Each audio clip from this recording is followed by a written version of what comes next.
This is the greatest roast in comedy history. John likes the ladies, it's true. He has a one-track mind, and the traffic on it is pretty light.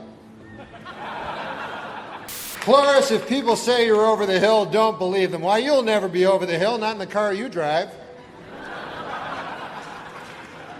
With the roast of Tom Brady being hot in the news right now, a lot of people are calling this the best comedy roast in a long time. Some other people are calling it the greatest roast of all time, but I don't believe that to be the case because that would mean you'd have to put it above the roast of Bob Saget and the legendary events that unfolded that night. That night, Norm MacDonald took the stage and truly shocked the audience and made for one of the most memorable moments in the world of comedy, and in my opinion, the greatest roast in comedy history. It's not just me who says this either. There are so many comedians that would proceed to talk about what Norm did and just how truly legendary and brilliant it was for many years after the fact. If you're wondering how it was that Norm MacDonald shocked the world with his performance at the roast of Bob Saget, why he took the route that he took with it, and how comedians responded after the fact, then you've come to the right place. I will be breaking down exactly what happened in this video, so let's hop right into it and get down to the nitty-gritty details. To begin with, Comedy Central roasts have been very popular ever since they started back in 2003. The roast format in comedy is a very interesting one because it is an outlet of comedy that requires comedians to write new jokes about people that will only be used that one time, and often the goal is to be as mean as possible while still being funny. This trend has been happening for an extremely long time amongst celebrities. It is evident by the fact that if you look on YouTube, you can find several legendary roasts such as the Dean Martin roasts in 1974, the roast of Richard Pryor in 1977, and the roast of Patrice O'Neal in 2003, and so many more. There is so much gold in the Dean Martin roasts in 1974 that they will definitely get their own video at some point. This may not have been the first time that a celebrity was ever roasted on TV, but it certainly popularized this outlet of entertainment. Early on, people realized that comedians, given their craft being so writing heavy, would often deliver some of the most clever and silver-tongued roasts that had ever been said. This eventually led to Comedy Central starting their own installment of comedy roasts in 2003 with the first episode featuring comedian and asshole Dennis Leary. However, there was a stark difference between old school comedy roasts featuring people like Don Rickles and the new school roasts featuring people like Anthony Jeselnik and Jeff Ross. Nothing against those two comedians, but it would seem today that shock value is the most important thing when it comes to roasts. If you're used to that type of humor, you would know that after several times of being shocked, it gets increasingly more difficult to find yourself getting shocked again, so this type of humor can get old pretty quickly, which is why I myself don't watch a lot of Comedy Central roasts. However, of the Comedy Central roasts I have watched, one of them was the roast of Bob Saget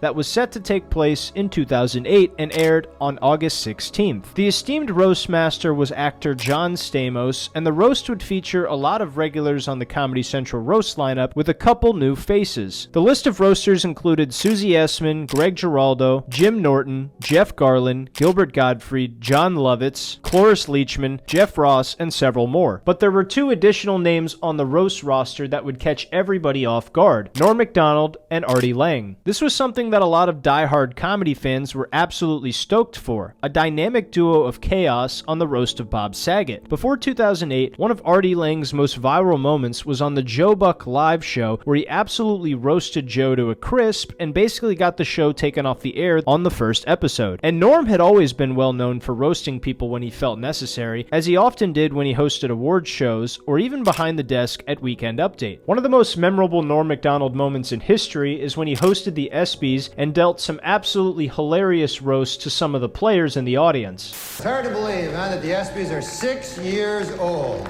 Although Anthony Mason swears they're 18.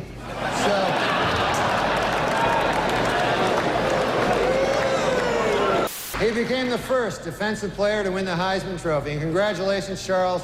That is something that no one can ever take away from you. Unless you kill your wife and a waiter, in which case... Norm was a silver-tongued devil when he wanted to be, and one thing that most Norm fans know about him so well is the fact that Norm really enjoys doing the opposite of what he's told. The governor of Iowa knows that, and Don Ohlmeyer certainly knows that. Norm MacDonald seemed like the perfect person to do a roast of any celebrity, but there was a problem with this Comedy Central roast. Bob Saget was one of Norm MacDonald's good friends and one of his favorite people on the entire planet. He also vocally expressed how he really doesn't care for organized comedy roasts like these ones. Well, the real reason, it was because it was a roast for Bob Saget, right, who's a friend of mine. Yeah. And I guess I don't like roasts. Not to mention, he really didn't know what to say about him to make fun of him. Bob actually talked on a podcast about how Norm came to him and said he didn't know what to roast Bob about. I'll play that here real quickly. No, he was reading from a joke book. He said, Saget, I'm going to do jokes from the 40s. And I went, I don't know. I said, say f once. I don't want to do that. I don't want to make fun of you. You're my friend. So out of confusion, he would then ask the producers of Comedy Central what he should roast Bob about, or what he should say, and all of them told him the same thing, to be as shocking as possible, and that there were no lines he couldn't cross. So Norm would then realize the most subversive and shocking thing he could possibly do when roasting Bob Saget, and he would then make a plan for himself before the roast happened. Real quick, I like to read your guys' comments every now and then. Quick shout out to I Am The Cheese 5377 who gave me a super thanks recently, and a quick shout out to all my Patreon supporters over here. Then a couple days before the roast took place, it was announced that Artie Lang would not be attending the event because he had entered a rehab center for his drug addiction, or so the Germans would have us believe. The roast would then take place, and while it happened, Norm MacDonald would treat it with the utmost indifference while patiently waiting his turn to go up and roast. There were several moments where people roasted Norm, and he either played dumb or didn't care. I'll show you a little bit of what he did. Norm MacDonald is here, one of the funniest people ever. Norm's got a giant gambling problem. He's dropped more coin in a casino than Michael J. Fox at a parking meter. It's a fucking roast. Groany, groan, groan. Norm MacDonald is here. He does an amazing Burt Reynolds impression. And by that, I mean he's not in movies anymore either.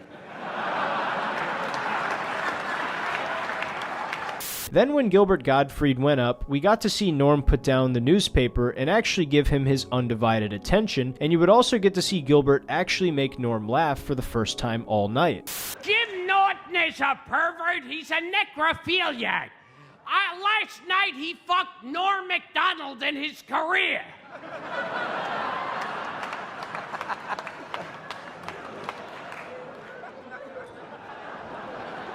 You could tell that Norm had a lot of respect for Gilbert Gottfried because of the way he listened to his entire set and appreciated it thoroughly. Norm was also listening during Cloris Leachman's set and not reading the newspaper. This entire time, people are sitting there enjoying the roast and all the mean jokes being said, but one thing keeps crossing the mind of all of the comedians and audience members watching. What the hell is Norm MacDonald gonna say? The guy who wouldn't stop making fun of O.J. Simpson and who seems to love putting people on the spot whenever he feels like it. Then Norm gets called up to go on stage and he proceeds to tell the corniest and most inoffensive jokes you've ever heard in your entire life. Here's a few of them now.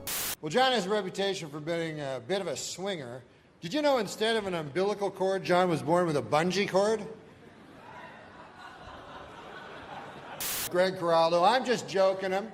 He has the grace of a swan, the wisdom of an owl, and the eye of an eagle. Ladies and gentlemen, this man is for the birds. I love Gilbert. And what I like about Gilbert Gottfried most of all is his neck. Doesn't he have a great neck, folks? Gilbert, your neck reminds me of a typewriter. Underwood. Now, but Bob has a beautiful face, like a flower. Yeah, cauliflower. No offense, but your face looks like a cauliflower. As you can see, he has wavy hair. It's waving goodbye on account he's going bald. Norm was told to be shocking, so he did exactly that. At a roast where everyone was reading harsh punchlines trying to be as mean as they could be, Norm decided to take jokes from an old-school joke book that his father Percy had given him when he was just a young boy learning about comedy. Each and every joke Norm read was silly and innocuous, and the crowd was barely responding. We don't know for sure how amplified the laugh track was by Comedy Central, but what I can tell you is that even if it is improved for TV, it's still super quiet. It's so damn funny to hear nobody laughing. And then when the camera cuts to the roasters on stage, the actors are totally confused and the comedians are laughing their asses off. Gilbert in particular couldn't stop cracking up, and neither could Greg Giraldo and Bob Saget. Then Norm proceeds to do the complete opposite of roasting Bob Saget by proceeding to talk about how much of an amazing comedian and friend he is. It ends up being the most wholesome moment of the entire night. In all seriousness, Bob was the first comedian that I ever saw perform live, and I loved him. But one thing that bonds us as comedians is we're bitter and jealous, and Bob, honestly, has never had an unkind word for anybody, and I love him, and I hope everybody else does, so I just want to say that. And it's even more touching in retrospect when you consider the fact that Norm Macdonald and Bob Saget are both now taking a dirt nap. Hopefully they're not napping right next to each other, because that would be gayer than Richard Simmons. After Norm walked off stage, the audience members were left wondering what the heck just happened. Everyone else went up with mean jokes, and Norm went up and made a mockery of the roast itself by refusing to have any edge. Afterwards, Jim Norton went up on stage and roasted Norm Macdonald's set and basically called it boring. But then Norm responded to that in a way that is absolutely perfect. I'll show you that here. Norm Macdonald, God bless you. Watching your set was like watching Henry Fonda pick blueberries.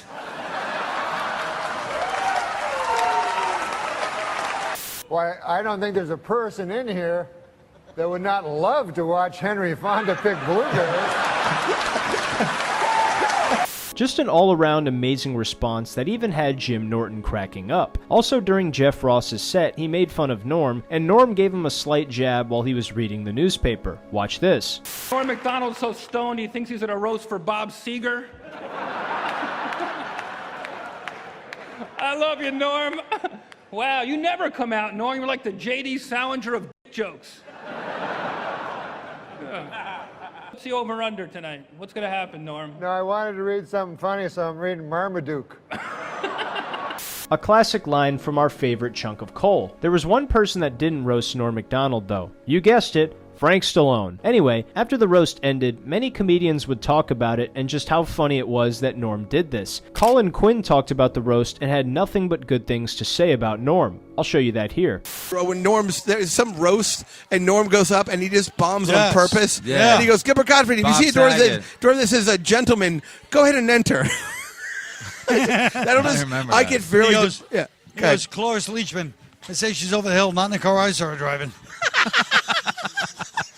He said that in the roast? Yeah. That is a good one. The whole crowd's like this. It's so funny. He's bombing and he never cracked. No, he never cracked. No, but you got to have balls to do that, right? Oh. To bomb on Just TV commit to it. in front of everybody. It's committed. Like he said, he didn't fucking wink. Yeah, but where do you think you get that from? Being Canadian? No, I mean, he's just like that. No, Canadians aren't like that. To bomb on TV? Yeah. I don't know who Colin Quinn was with in this interview, but I don't fully agree with this guy because he says that Norm Macdonald bombed on purpose at the roast of Bob Saget. I think Norm was essentially roasting the roast itself, the concept of roasts, the people doing it, himself, and the audience as well. Just because the audience wasn't receptive to it doesn't necessarily mean he was bombing on purpose. I think they just didn't get it, which is totally fine. Jim Norton would also comment on his roast on the Opie and Anthony radio show and talk about how Norm Macdonald was a very strange and weird dude, and his roast was incredibly odd. Norm Macdonald's a weird dude. No kidding. Yeah, he really is. He was hilarious. Like, he did this like weird thing where he went up and he was just being like he wouldn't curse. He said it was the same, like, oh, what the H, and he was being like these innocent, sweet jokes, like, Bob, if you walk up to a bathroom and the door says, gentlemen, you should ignore that and proceed in anyway.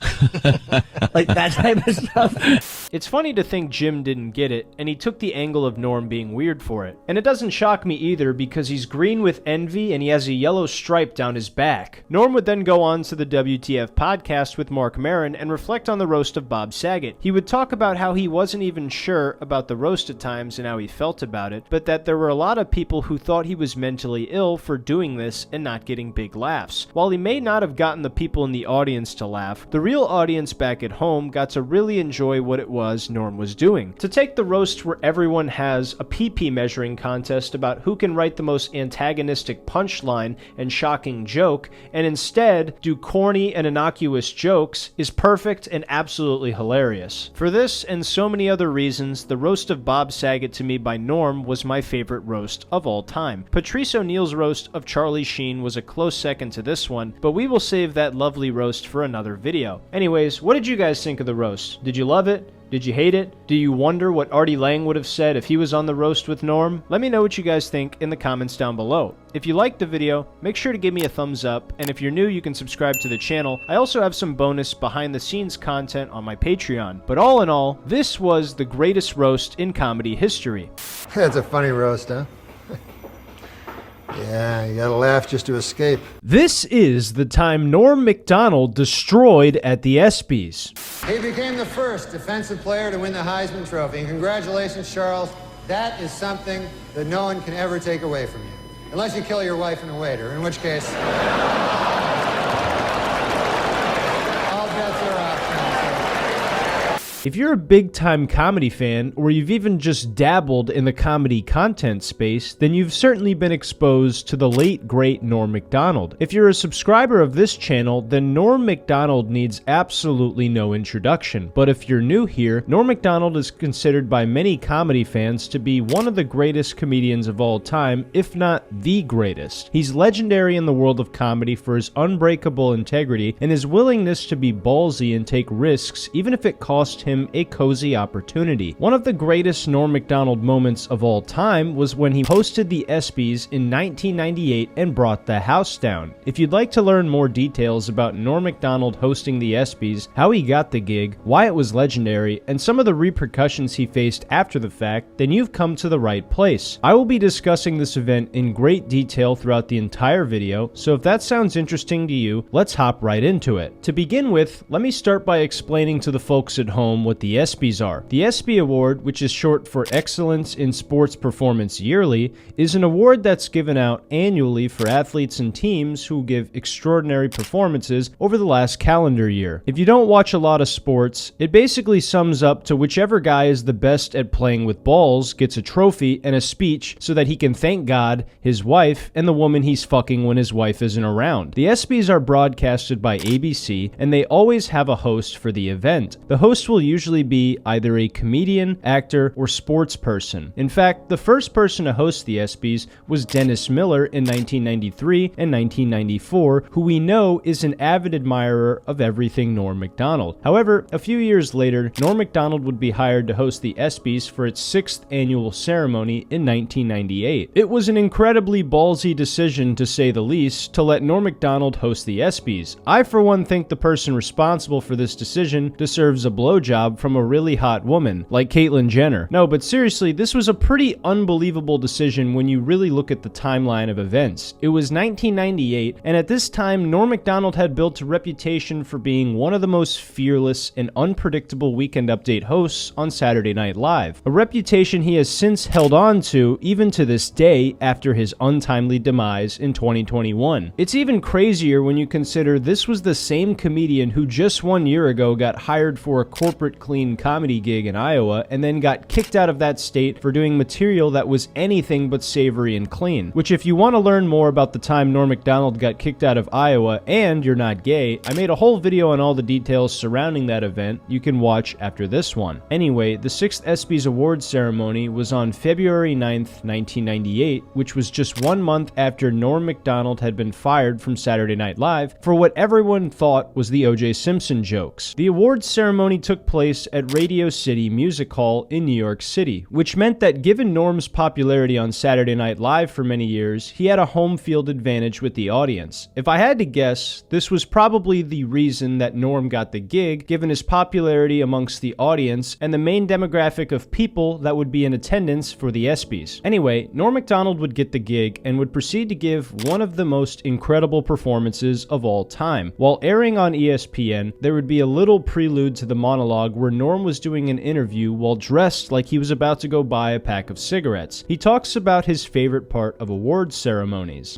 With an award show, don't you think acceptance speeches are the key to a successful award show? What do you look for in an acceptance speech? What do I look for? Gloating. Laughing at the people who lost. Then they would complete the interlude with Norm talking to Evander Holyfield, and the monologue would begin. Most of the time, the host would do a regular intro where they didn't make fun of the athletes too much, but Norm had a completely different idea in mind. He started off the monologue with a jaw-dropping joke about why he accepted the invitation to host and the ESPYs themselves. I'm very excited to be here, and I was asked to host the ESPYs this year. Yeah, hi, that's my name, Espen. When I was asked to host the ESPYs this year, folks, I said yes immediately for one reason and one reason only. This show has interns.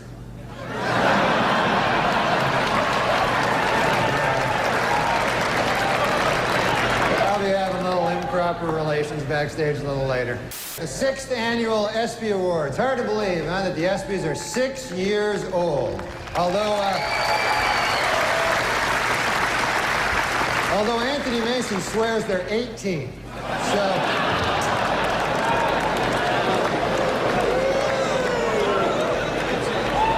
Yeah, he'll be having sex with the ESPYs in about 12 years,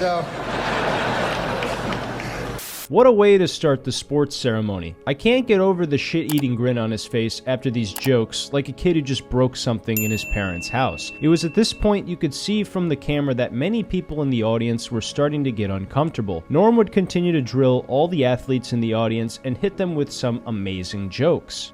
Just backstage, a lot of celebrities back there. I was talking to Jerry Jones, the Cowboys owner, and he's disappointed, obviously. Yeah. Well, he's a good guy, though, man. He's talking about rebuilding the team, and he told me, he says, we have to get back to what made us a championship team. Strippers and crack.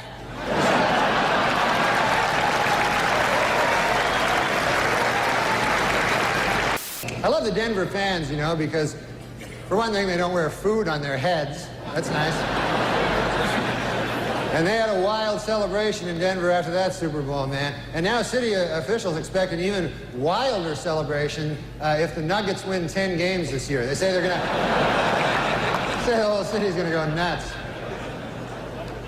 Yeah, the Nuggets are having a bad year this year, man. Matter of fact, they're making a film about the team. They got a pretty catchy title. It's Black Men Can't Jump Either.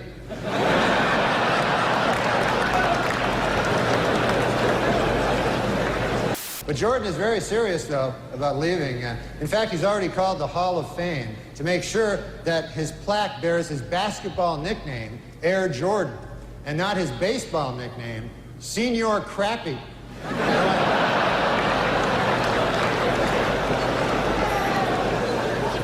That would just be disrespectful, Well, how about them Winter Olympics? They're finally underway, so we've got a lot of great stuff to look forward to the next 2 weeks, like hockey and, just hockey, really.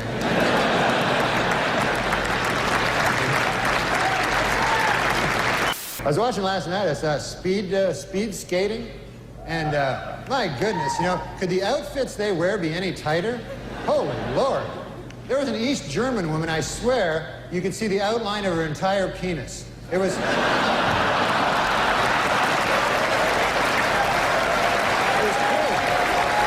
And while this is taking place, ESPN executives are absolutely losing their shit behind the scenes. A side note I'd like to make is that Norm's Tiger Woods jokes was one of my favorite ones, and I absolutely love the fact that Tiger was such a good sport about the joke and got a good laugh from it as well.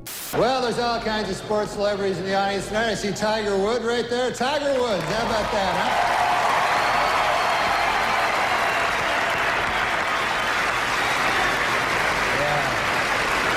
Yeah, he's up for of course he's up for Golfer of the Year this ESPYs. And you know who I feel sorry for, folks, is the other two guys nominated for Golfer of the Year. You see these guys getting ready, you know, it's like, hey, honey, have you seen my tuxedo? No, not the good one. The one I wear when I'm going to get my ass kicked. Have you seen that one? Tiger Woods absolutely deserved to be Golfer of the Year when you think about all the holes he filled. Anyway, the final joke of the night was the one that Norm got in the most trouble for. He saw Charles Woodson in the crowd and proceeded to go right for the head with his closer. And there's Charles Woodson. How about that? And what a season he had.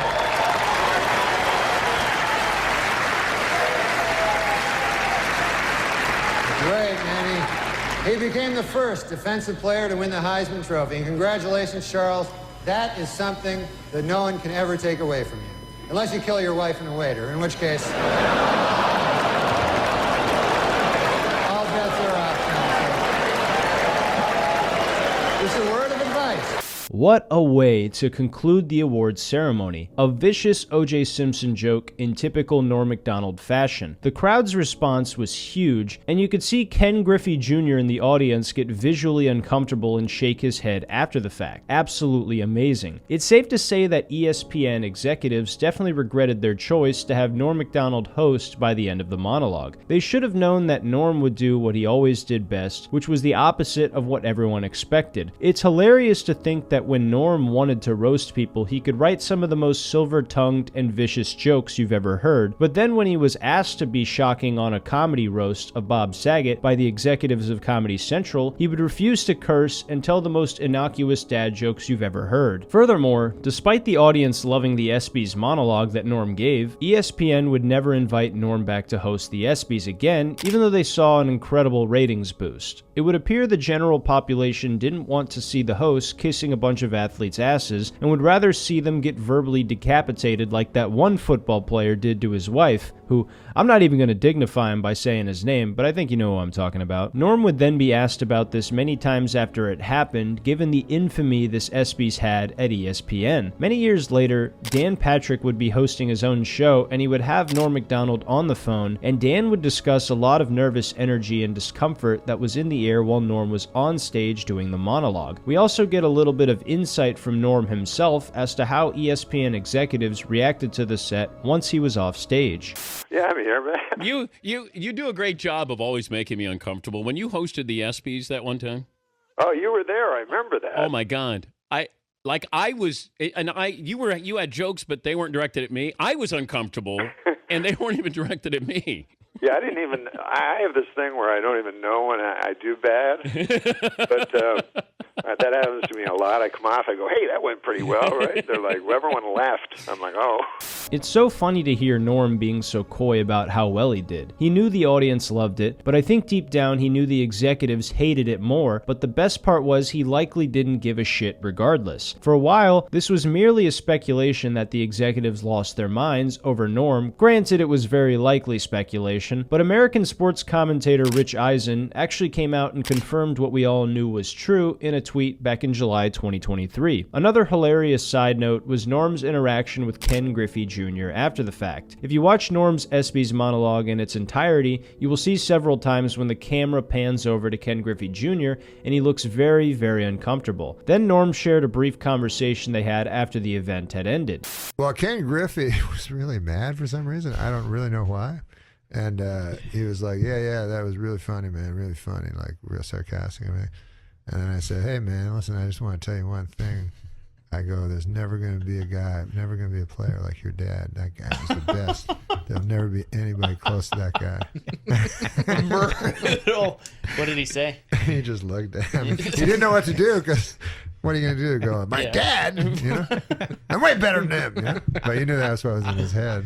Absolutely fucking hilarious. Norm knew that a lot of these athletes took themselves way too seriously, so he took these hilarious scandals and points of discomfort in their lives and shoved it right in their face and made for one of the most infamous moments to ever air on ESPN. If you guys like content about Norm MacDonald, I have an entire playlist where you can binge my coverage of Norm and some of the amazing stories that involve him in the wide world of comedy. But But anyway, what did you guys think? Did you love Norm's monologue at the ESPYs? Did you think he went too far? Are there other celebrities or athletes you wish he would have made fun of? Let me know what you think in the comments down below. If you guys enjoyed the video, make sure to give me a thumbs up to show me your appreciation, and subscribe to the channel if you're new. I also have a Patreon where you can see some bonus content, but all in all, this was the time Norm MacDonald destroyed at the ESPYs. Here we see the president and the first bitch. A moth goes into a podiatrist's office. A moth goes into a podiatrist's office, all right? You are correct. Comedian Norm MacDonald has died. MacDonald was well known for sarcastic, deadpan style as the anchor of Weekend Update. Norm really was brilliant. Not just his stand-up, but an edgy, underappreciated Weekend Update. I don't know of anybody that could make me laugh like that. I said, Doc, she's choking.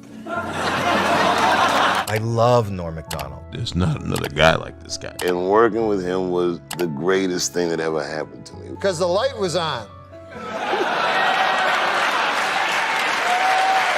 When you think of a comedian, what comes to your mind? Perhaps you enjoy a comedian who tells a good story and takes you along for the ride at their shows. Maybe you're really into one-liner comedians who have mastered the meticulous craft of joke writing, or maybe your style of comedy is just a lady talking about her vagina. The answer may vary depending on what you, the viewer, finds funny, but to me, a comedian is someone who makes keen observations based on their own experiences about the absurdities of everyday life, and then tells you about it in a humorous way that you didn't expect. They also have the ability to deliver a joke or anecdote with unwavering confidence like it's the funniest thing you've ever heard. Even if it's not the funniest thing you've ever heard, that belief is what gives a comedian the courage to practice their craft for months, years, and even decades. To me, there's not a single person on the planet that embodies the definition of comedian better than Norm MacDonald did. Timing, joke writing, stage presence, relatability, any aspect of stand-up comedy you could possibly mention, Norm has mastered through years and years of hard work. Beyond his exemplary comedic talent, there was something else about Norm that made him so special, and that was his desire to always follow his heart no matter what it was he did. Whether it was getting fired from his dream job for standing in solidarity with his friend, or getting kicked out of a state by the governor for doing material he was explicitly instructed not to do. Norm always did what he wanted to do, even if it meant burning a bridge forever, and we as diehard fans get to enjoy his comedic legacy even 3 years after his death. Norm is still held in very high regard by his fans, and also some of the best comedians working today. And it is because of that I felt he deserved recognition for his long body of work that will never be forgotten. Ladies and gentlemen, welcome to the complete timeline of Norm MacDonald's legacy. I hope you learned something new.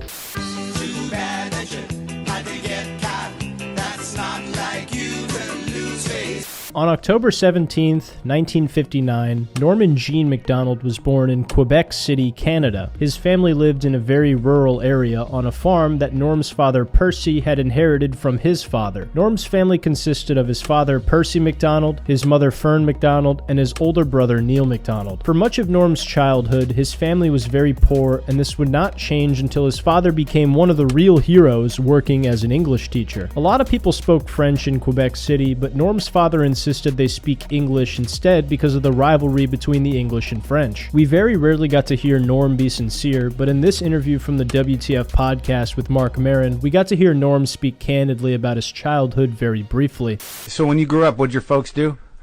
Well, my dad, we were like real poor and stuff, but later my dad became like a teacher, so we had a little bit of money. But Yeah. we lived like on a rural, like With animals? farm. It was a dead farm. Yeah. It was my father's farm, but that by this point it had become dead. It was interesting because everyone was old where I lived except me and my brothers. So I was with old men all the time. Yeah. But I liked them a lot. Yeah.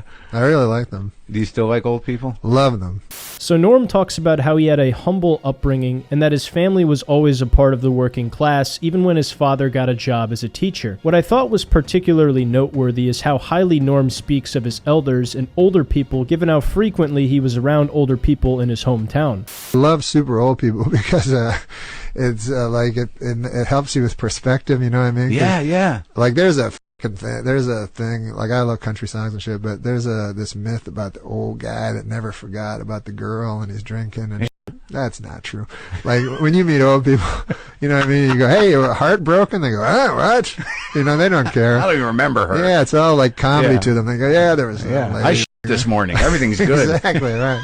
They have incredible perspective. And then I was thinking, if you can only get that perspective instantly, just pretend you're a fucking old man and forget it instantly. A lot of younger people have an attitude of irreverence or disdain towards elderly people, but Norm felt the exact opposite and really treasured the wisdom and perspective he received from his elders. What you'll notice about Norm as we continue to go through some of his old clips is that a lot of the phrases he often said are very old school and something you would hear an old relative say, such as, I'll give it a whirl, or what a jip that turned out to be. Given Norm's upbringing, it's abundantly clear that his admiration of older people helped mold parts of his sense of humor and instantly made him stand out when he later gained attention as a stand-up comedian. More on that later though. Furthermore, when Norm started school as a youngster, it became apparent very quickly just how well-read and intelligent he was at a very early age. He was also very reserved and kept to himself a lot of the time based on his awkward and shy personality. Even though to a lot of us Norm is hilarious, as a kid, he was never really the class clown. First of all, I couldn't afford the shoes. Secondly, it took a while for Norm to mature into his unique personality he always had. When Norm became a teenager, he would attend Quebec High School for several years until his parents would relocate to Ottawa, Ontario. After Norm's family moved, he would transfer to Gloucester High School, which was also the home of hockey players Peter Campbell and Aaron Ward. As mentioned earlier, Norm was a very smart kid and also a great student. Norm had modestly said before that he dropped out of high school, when in reality this was all a bunch of gossip and trickery because Norm actually graduated from high school at the age of 14 years old and then just 2 years later attended Carleton University to study mathematics and philosophy at the age of 16. Despite this young chunk of coal showing a lot of academic promise early on, he ultimately decided this path was not for him and dropped out of Carleton University. What a jip that turned out to be. However, this would not be the final time that Norm pursued a higher education. In fact, he later attended the Algonquin College of Applied Arts and Technology, where he studied television broadcasting and journalism just like his brother Neil. While Norm said in his own words that he did not have a formal education, that doesn't mean he wasn't an incredibly intelligent kid who was wise beyond his years. I think it's perfectly appropriate to consider Norm a genius. Even though Norm had an exceptional aptitude, he worked a normal job as a furniture mover in his early 20s. Norm had a fascination with comedy and humor at a very early age as well. In fact, during his final performance on Late Show with David Letterman, he shares a very personal experience he had when he was very young of when he saw a talk show live in Toronto, Canada, where David Letterman was the stand-up comedian performing live. It's unclear when this was exactly, but it's clear that this, among many other things, had a huge impact on Norm and really made him fall in love with stand-up comedy. Then in 1985, at 26 years old, Norm MacDonald would try stand-up comedy for the very first time at Yuck Yuck's Comedy Club. According to the club owner Howard Wagman, Norm's first set was really good compared to other first-time comics. But Norm did not feel this way at all. In fact, Norm felt so embarrassed that he actually sprinted out of the club and said he would never do stand-up again. But luckily for the world of comedy, Howard talked to Norm and convinced him he had a talent for the craft and that he should keep doing comedy at his club. After Norm continued to do spots in Ottawa and saw his stage presence and confidence continue to grow, he found himself regularly appearing at the amateur nights at Yuck Yuck's Comedy Club. Norm developed a very unique style of comedy with his keen observations and his incredibly dry and sarcastic delivery, and it made him a local favorite at Yuck Yuck's among a wide strata of Canadian comedy fans. Norm was also an incredibly quick learner with all of the stage time he was getting, and it seemed like he found his comedic voice very quickly. Within just 6 months, Norm was granted the opportunity to perform at Just for Laughs Comedy Festival in 1986, which was located in Montreal. This was a highly prestigious honor in the comedy world at the time because for some comedians it took them anywhere from 5 to 10 years, maybe more, before they got accepted into Just for Laughs, but Norm was doing it within his first year of stand-up comedy, which is absolutely unreal. There's an audio recording of Norm's performance at Just for Laughs in 1986 that's around 8 minutes long. But this is a big day for me. This is a big day. I quit smoking today, and I'm pretty happy about that. Thank you. I try. It was hard for me because I smoke ever since I was a kid, you know. I was behind my garage sneaking a cigarette back there, and my dad caught me. He hauled me in. I thought I was in for the strapping of my life. What he did is he pulled out this big cigar, must have been half the size of my arm. Made me smoke it all the way through, right to the end. That's when I started smoking cigars real heavy. I went to my doctor, and he showed me a picture of a smoker's lung. and it was really gross and disgusting. Then he showed me a picture of this healthy guy's lung, and it was really gross and disgusting too, you know. If you want to listen to the full tape, it's available on Happy the Dog's YouTube channel. This is the earliest known recording of Norm Macdonald's stand-up comedy that we have access to. Some of Norm's comedic influences are Bob Newhart, David Letterman, Don Rickles, Rodney Dangerfield, and many more. According to Norm, though, when he started stand-up comedy, initially, his favorite comedian to watch was Gilbert Gottfried, even though Gilbert was a bit of a skinflint and a little tight with the dollar. Even at a young age with less than a decade of experience, people picked up on how talented Norm was very quickly. The Orleans magazine wrote an article about Norm Macdonald where they called him a young prodigy and were already considering him a comedian's comedian. Norm did so well at Just for Laughs that he had an article written about him by the Montreal Gazette that detailed Norm and his comedic talent. However, it wasn't all peaches and cream, because in this article it was also detailed that between 1986 and 1987, Norm had been diagnosed with stomach cancer, and it took an entire year off his career for him to fully recuperate. As we progress further into this video, you'll notice a common theme in a lot of Norm's comedy is death and his fear of it and being terminally ill. It makes a lot of sense when you realize he waged a courageous battle against bowel cancer in his late 20s. Getting cancer has to be one of the scariest things you could face as a young man. Paul Newman told me, "You never get over it." No, but seriously, Norm actually tried talking about his experiences with cancer after dealing with it, but he said that it never worked with audiences and that they thought he was making it all up. So he would sideline the topic and not talk about it for a while. Fellow comedian and Canadian Harlan Williams actually details how him and Norm started comedy together in Canada, and how he remembers when Norm stopped comedy for a bit after his cancer diagnosis. Me and Norm were really good friends, and then we had a bit of a we had a falling out and kind of didn't talk. You know, never any animosity. Always love in my heart for Norm. We were really close, really good friends. He went through cancer in the 80s. Most people don't know this, but he had stomach cancer in the 80s. So I was with him all the time, going through that with him and helping him and being a friend with him. And then he moved down, he healed up, moved to LA, and then we were hanging out, being buddies for 2 or 3 years, and then we kind of went our separate ways. Even though Norm and Harlan ended up parting ways when they both lived in Los Angeles, they had a history of being the two most successful comedians in Canada very early on in their careers. And Harlan was always there for Norm during the dark moments of him going through cancer. Harlan has a really funny Norm Macdonald story, but I'm going to save that for the comedians telling stories about Norm section, so please stay tuned for that. In the meantime, in the late 80s, Norm would develop a lot as a comedian and start to perform in front of professional comedians at Yuck Yucks on the weekends. Some of the early footage of Norm performing comedy is just phenomenal when you consider he's so young and still finding his comedic voice. Sometimes then you gotta go in, and you gotta try to close on those little rooms, and then people can see you because the door doesn't fit you right, you know? The door go like that on you, little rodeo doors they got in there. And then people see like your naked shoulders and naked shins and everything like that. People be shopping you, looking right in the eye, go, "You're naked over there, huh?" Yeah, a little bit. You ever know some mirrors are better than other mirrors? You think all mirrors be the same, you know? But sometimes you be in the bathroom, you get ready for the night, you go, "Hey, look at me in the mirror there. Oh, I'm looking good. Okay, I'm ready to go out now, looking good like I do." And then you walk by the mirror in the bedroom, you look in there, you go, "Hey, I look like shit here." What the hell happened between the bathroom and here? This mirror shot here, right?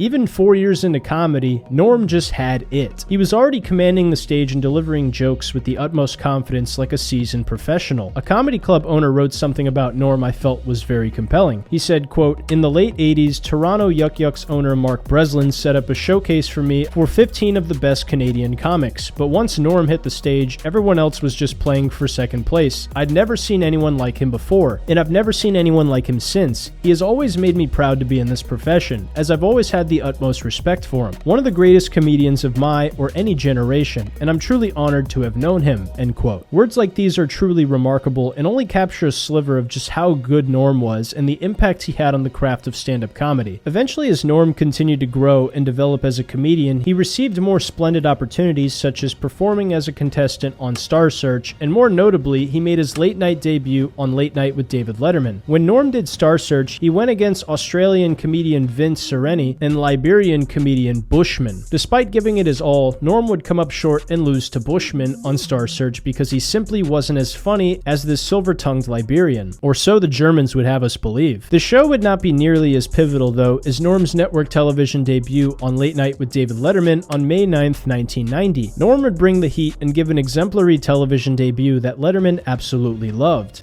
But I like game shows. That's my favorite thing. You know, big prizes and everything. You ever see The Dating Game? You ever see that show? That's a weird show there. The prize on that show, another contestant. Talk about cheap. And they always do the same thing on that show. They get a beautiful girl, match her up with 3 giant dorks. Then they make the girl ask those questions, you know, laced with sexual innuendo. You know, girl go, bachelor number 2, if I were a popsicle. Well, if you're a popsicle, huh? Well, first of all, I guess I'd take your wrapper off. And then I'd press you against the counter till you're broken too.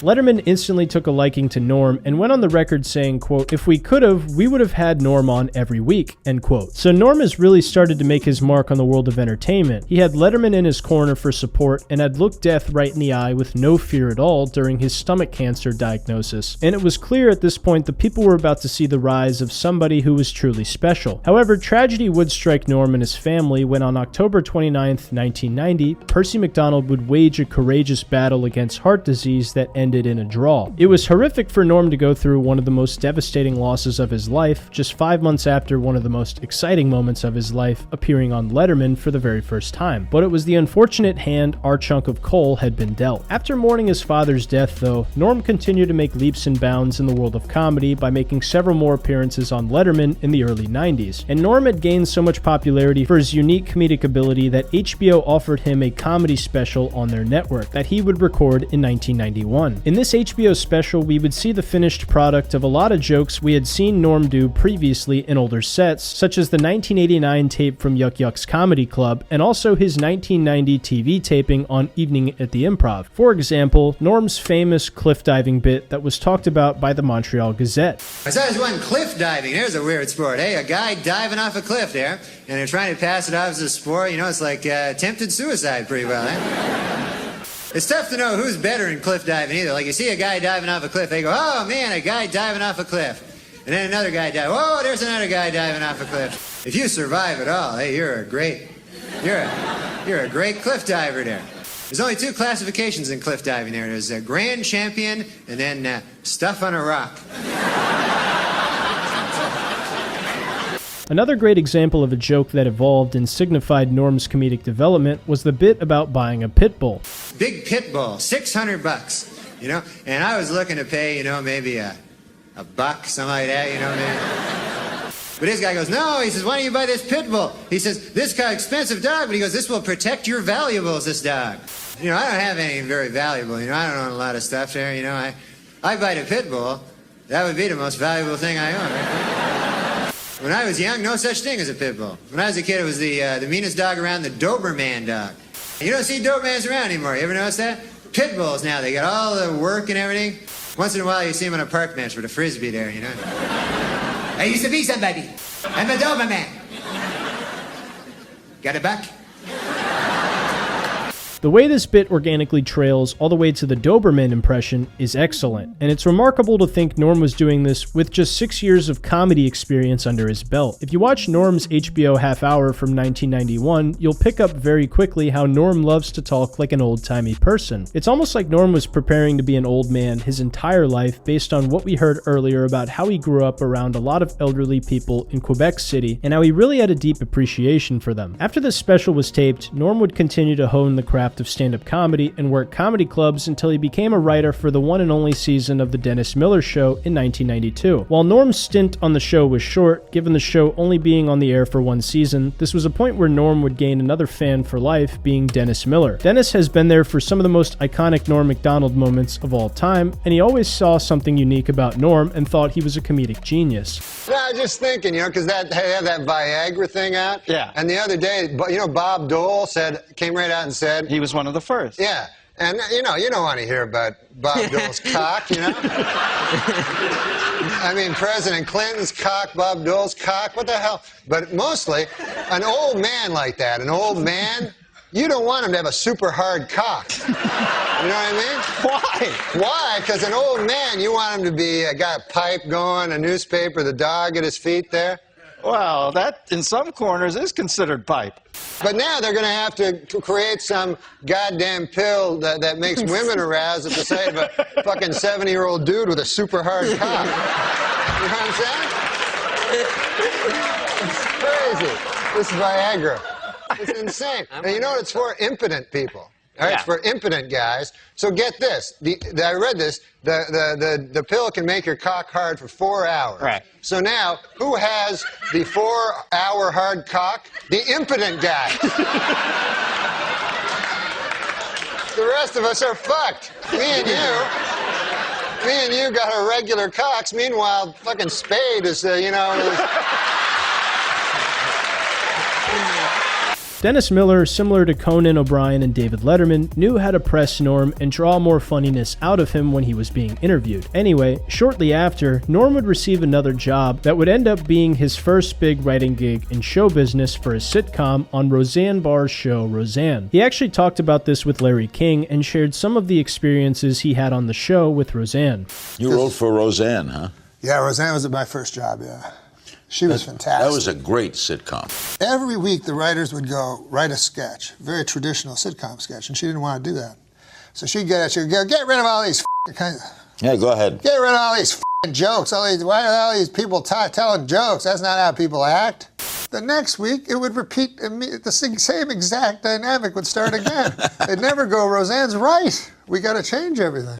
So from this moment on, Norm loved Roseanne, and they would work together again later on. Norm wrote for the 1992 and 1993 season of Roseanne, but he would leave after 1993 because Norm received the opportunity of a lifetime for any comedian in the 90s. For Norm, this next chapter in his life would certainly become one of the highlights of his career, given the sheer gravity that surrounded this comedy show at the time. So sad that you're not as smart as you thought you were in the first place.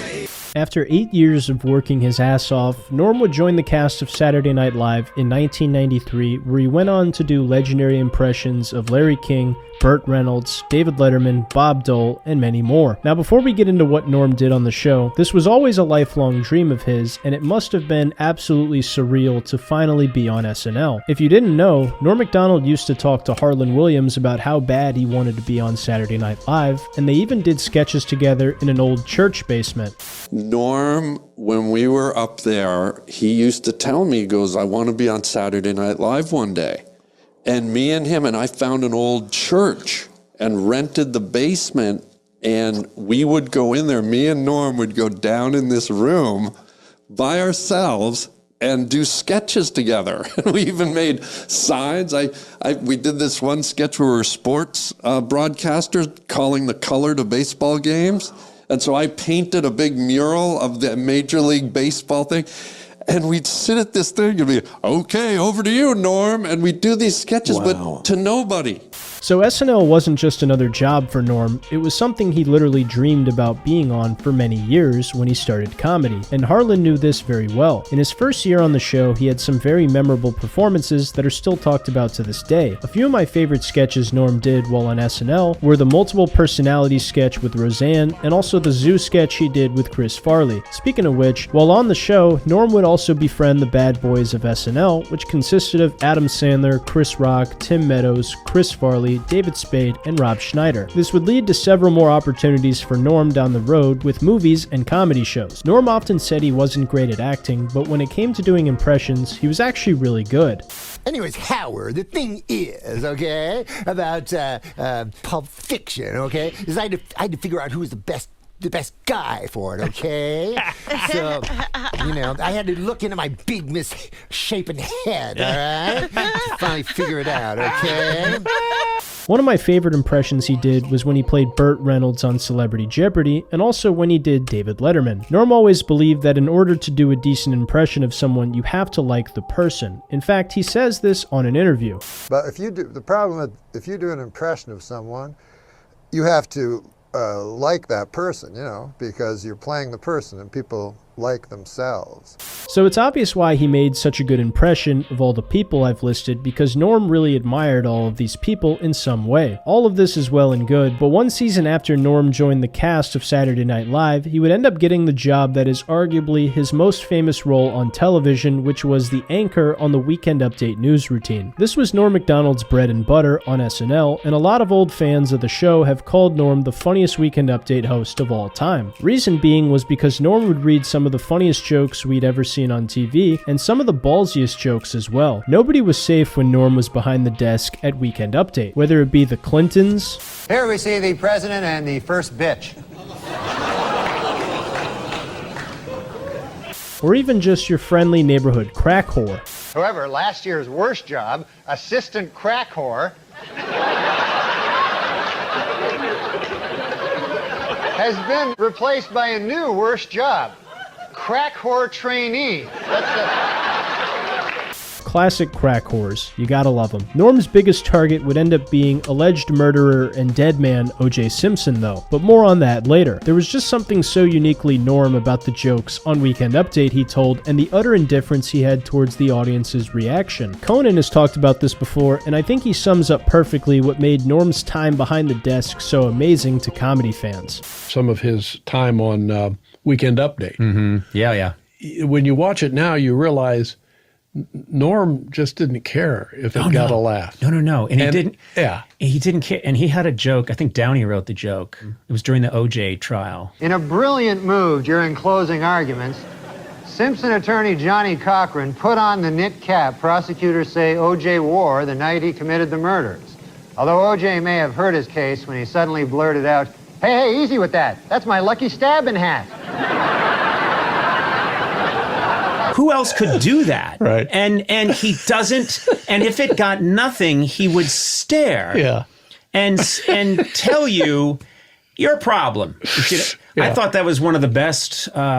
Dark but fantastic, right. and also no one could do it but him. Norm on Weekend Update was truly a spectacle to see, and I envy anyone that was alive to see these seasons of Saturday Night Live. However, Norm also dealt with his fair share of controversy while hosting Weekend Update. For example, one of the most controversial moments Norm had on the show was on February 24th, 1996, when Norm Macdonald read a joke about the John Lauder sentencing. In Falls City, Nebraska, John Lauder has been sentenced to death for attempting to kill 3 people in what prosecutors called a plot to silence a cross-dressing female who had accused him of rape.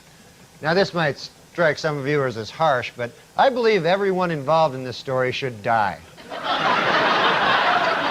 Now, to most people, this was a pretty funny joke, but it was not seen that way by everyone. Apparently, the trans community came after NBC and criticized them relentlessly because of the joke from Norm, specifically the Transsexual Menace, which is a transgender rights activist organization. They demanded an apology from NBC and promised to boycott the show if the conditions were not met. Upon reviewing the show, NBC agreed the line was inappropriate and that they should not have aired it, and said it would ensure that similar incidents would not occur again in the future. This did not stop Norm from continuing at his crusade of doing whatever jokes he felt like doing, though. Another controversy was the jokes Norm told about Michael Jackson. When it was announced that Michael Jackson and Lisa Marie Presley were divorcing, Norm wasted no time before going right for the throat with some brutal jokes. Well, there may be trouble in paradise. Lisa Marie Presley confirmed this week that she and Michael Jackson live in separate residences 50 miles away from each other. Lisa Marie was quoted as saying, I guess being married to a homosexual pedophile wasn't such a great idea after all. This caught a lot of flack from people about the Michael Jackson allegations, but nothing happened to Norm. The next controversy would end up being the catalyst that led to Norm being fired from the show. It's a lot of details, so hold on tight for this one. A lot of people thought that Norm Macdonald was fired from Weekend Update for his excessive O.J. Simpson jokes, but this is not the full story. If you're even a casual fan of Norm Macdonald, you're well aware of how many jokes about O.J. Simpson he made on Weekend Update in light of the murder trial that took place from January 24th, 1995, all the way up until October 5th. If you're not familiar with any of the jokes Norm did about OJ, there's a whole cookie jar full of them on YouTube you can find for free. In his book, O.J. Simpson says that he would have taken a bullet or stood in front of a train for Nicole. Man, I'm going to tell you, that is some bad luck when the one guy who would have died for you kills you. That's probably... You don't get worse luck than that. It was revealed today that O.J. Simpson told police that Nicole Brown Simpson used to beat him up. He also claimed that she and Ron Goldman killed him. Well, let's get to O.J. O.J. Simpson's lawyers say they don't want the families of Nicole Brown and Ronald Goldman in the courtroom during the trial. They're afraid the presence of the family members will just remind O.J. of how much more killing he still has to do. These were just a couple, but there are way more you can find on your own. At the time, the head writer on Saturday Night Live was a guy named Jim Downey, who was good friends with Norm and the rest of the Sandler gang. If you don't know Jim, he played this character in the movie Billy Madison. However, Jim and Norm wrote a bunch of these jokes, and it started to anger one of the executive producers at NBC named Don Ohlmeyer. The reason for this was that Don was friends with O.J. Simpson. Then when the trial took place and it came back that O.J. Simpson was found not guilty of murdering that woman and a waiter that he absolutely murdered, Don told Norm and Jim that the trial is over, so it's time to just let the OJ jokes go and move on. In response to this order from Ohlmeyer, the day that the verdict was announced, Norm started Weekend Update with this joke. Well, it is finally official. Murder is legal in the state of California. It didn't stop here either. Norm proceeded to read several more vicious jokes about OJ and completely disobeying what he was told to do by Don Ohlmeyer. Another thing you'll notice about Norm as we proceed through this timeline is that he absolutely hated being told what he could and could not do. If you told him to do something, he would most certainly do the opposite. This was something that would lose Norm potential opportunities while also granting him a legendary status amongst fellow comedians and his own fans. What happened next though was the producers at Saturday Night Live approached Jim Downey and told him that they were going to fire him very soon. Then after this, the same producers called Norm into their office and told him that they would be firing Jim Downey, and they basically asked him if he was okay with this decision, to which Norm said he was not. The producers insisted that Jim was dead weight and that he was not helping the show at all. And Norm put his foot down and said he would not do the show without Jim, and that if they fired Jim, they would have to fire Norm as well. Jim Downey actually sat down with Conan and told him this exact story very recently. The network went to Norm and said, we want to get rid of Jim Downey, and we just want you to know you're cool with that, right? He said, no, if you fire him, I quit. And they go, that's crazy. I mean, he's not helping you, And he said, well, no, I'm not doing it without him. And he never told me that. And I didn't hear that for years. I heard it from some network executives.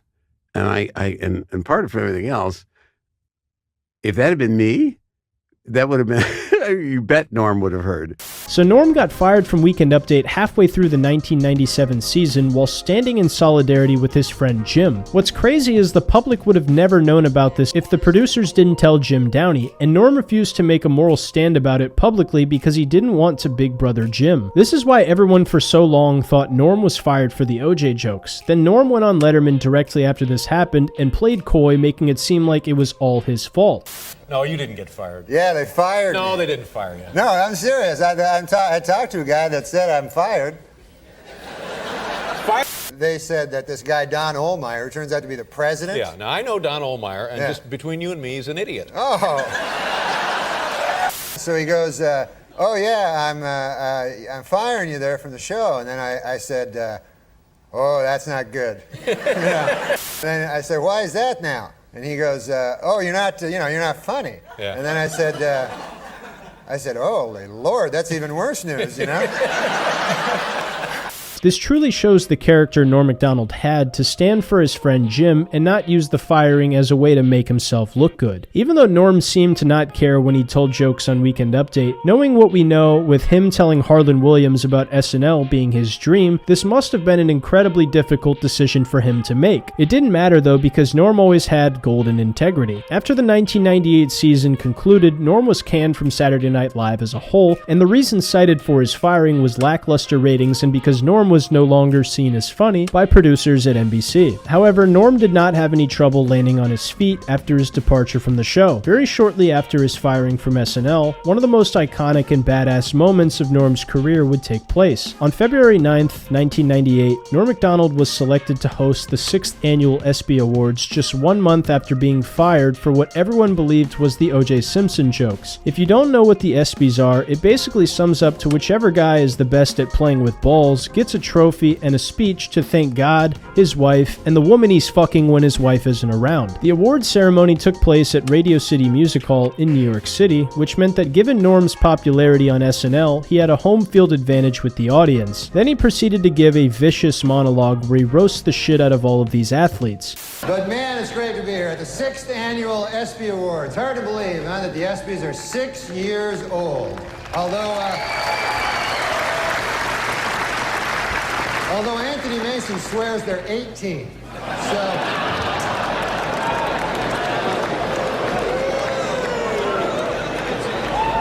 Yeah, he'll be having sex with the ESPYs in about 12 years. So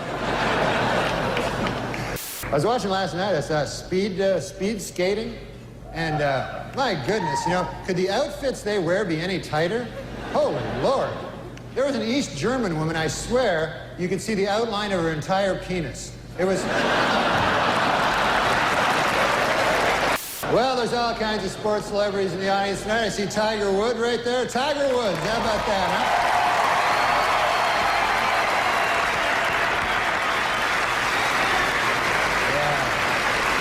Yeah, he's up for golf. Of course, he's up for Golfer of the Year this ESPYs. And you know who I feel sorry for, folks, is the other two guys nominated for Golfer of the Year. You see these guys getting ready, it's like, hey, honey, have you seen my tuxedo? No, not the good one. The one I wear when I'm going to get my ass kicked. Have you seen that one? Norm was funny throughout the entire performance, but where he stole the show was on his very last joke about Charles Woodson. And there's Charles Woodson. How about that? What a season he had.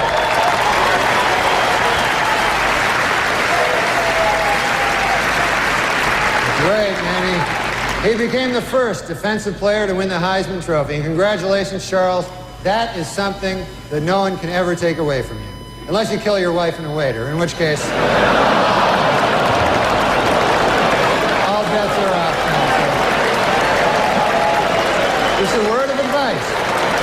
Absolutely amazing. The timing of this was spectacular, and everyone in the audience knew Norm was right. The balls to get this gig and then do something this dangerous is astonishing. It goes to show how special of a comedian Norm MacDonald was. After this, Norm would march forward in the world of show business. We had seen Norm as a supporting role in Adam Sandler's 1995 movie Billy Madison, and also The People vs. Larry Flynt in 1996. And just 1 year after leaving SNL in 1998, Norm would star in his own comedy movie directed by Bob Saget titled Dirty Work. This movie would be a hit for comedy fans and a national tragedy for movie critics. Either way, it was a national tragedy. Dirty Work would prove that even against his own words, Norm at least had serviceable acting to be funny on screen while also being the same chunk of coal that people had come to love all those years on SNL. This movie also featured one of Norm's best friends and professional fat guy, Artie Lang. This movie was an awesome moment for Norm and Artie to share the screen together, but this would also end up being a very special moment for the two of them because it would be the last movie that comedy legend Chris Farley would star in before his death. While the movie was well received by Norm's growing fan base, there was another controversy with Don Ohlmeyer because apparently he had blocked NBC from advertising Dirty Work out of retaliation for what he interpreted as disparaging conduct towards him on Late Night with David Letterman and The Howard Stern Show. If you watch these two interviews for yourself, you'd know this is complete and utter horseshit and that Don Ohlmeyer was simply holding a grudge against Norm for no real reason. Norm responded and called out Don for being the douchebag that he was, and even claimed that Ohlmeyer was the reason that some of the press he planned on doing for the movie was probably cancelled, even though these accusations were denied by the shows in question. Even though Norm had to deal with all of this during the release of Dirty Work, it didn't slow his reign because then a year after Dirty Work was released on March 24th, 1999, Norm would receive his very own sitcom titled The Norm Show, where he played Norm. In this show, Norm played Norm Henderson, who was a former NHL hockey player who was banned from the league for gambling and tax evasion. Norm became a bit of a method actor and gambled for many years to make sure he gave the best possible performance in this role. In The Norm Show, to avoid prison time and exonerate himself of the crimes, Norm must be a social worker for 5 years as community service. You know, gambling and tax evasion is pretty bad, but to me, I felt like the worst part about Norm was the hypocrisy. Hypocrisy!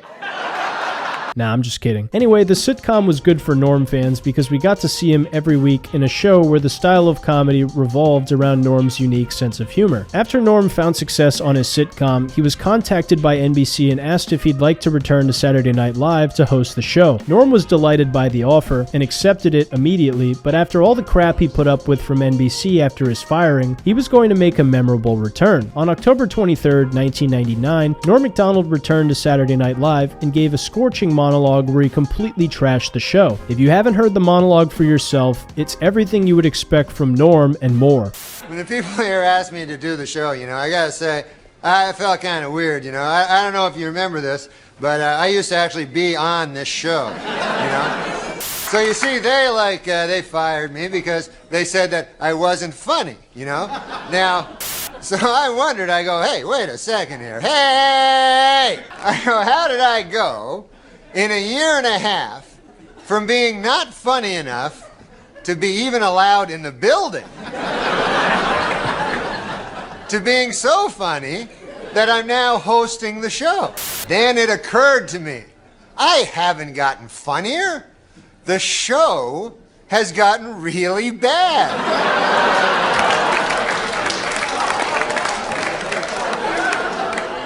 So yeah, I'm funny compared to, well, you'll see later. With everything you've seen from Norm at this point, this was probably not surprising at all to you. Norm sticking it to the producers of NBC while also calling the show terrible is the coldest possible way he could have returned. Then when the writers boo him, he just soldiers on and makes the audience laugh while the producers have to sit there and watch as they get butchered. Norm had originally planned on leaving after this monologue, but he realized it probably would have been a much bigger issue for him if he would have done this, so he just left it at the brazen monologue and finished the show. Yet again, another golden reason why Norm is a comedy legend with unbreakable integrity and authenticity. After that whole charade, Norm returned to the cozy and lavish lifestyle of acting on the sitcom Norm, where he played Norm for several more years. The show originally aired on Wednesday nights at 9:30 p.m. after the Drew Carey Show on ABC, and for adults aged 18 to 49, the show was a massive success in its first season. When they moved the show to a different time slot at 8:30 p.m. for the second season, this was the first time that ratings fluctuated negatively, which then led ABC to move it back to the original time slot it had in the first season. Then they decided to move the show to Friday, also known as the Friday Death slot, and this caused ratings to become a massive issue for the show and eventually led to the show's cancellation in May 2001. Probably the biggest tragedy to ever take place in the year 2001. ABC literally killed the Norm Show. They must have been thinking like Albert Fish. This guy's a real jerk. Before the show ended though, Norm had an incredibly funny moment on The View back in 2000 when he was promoting his show. When he went on The View, he was being his goofy self and the ladies asked him about the presidential election and George Bush. Then Norm makes a comment that nobody saw coming and certainly got him in hot water with the ladies of The View. You like George Bush, don't you? I love George Bush, man. He's a good man, decent, none of this. He's not a liar, a crook, murderer, or anything like that. So it'd be good to get I think we should get the homicide out of the White House and get like a fresh start, because we don't want any more murderers. I think we should just go on to the next question. Oh. Who are the murderers? Yeah. Oh, Clinton, he murdered a guy. Yeah, we're not allowed to. You're not allowed to put out no accusations without. That's a little too far. That's the way it doesn't work. Let's just go on to the next question. Yeah. This is not my week. What can I tell you? Oh, it's not mine either, and I'm being very nice. Okay. Be a good boy. Now, Norm. Do you never hear that? No. Listen, we don't need I to don't want talk to get about into that. this, and I don't want to hear it, and this is not the place to make those accusations, and you're supposed to be funny. Let's get on to the next question. So get with it. There you go.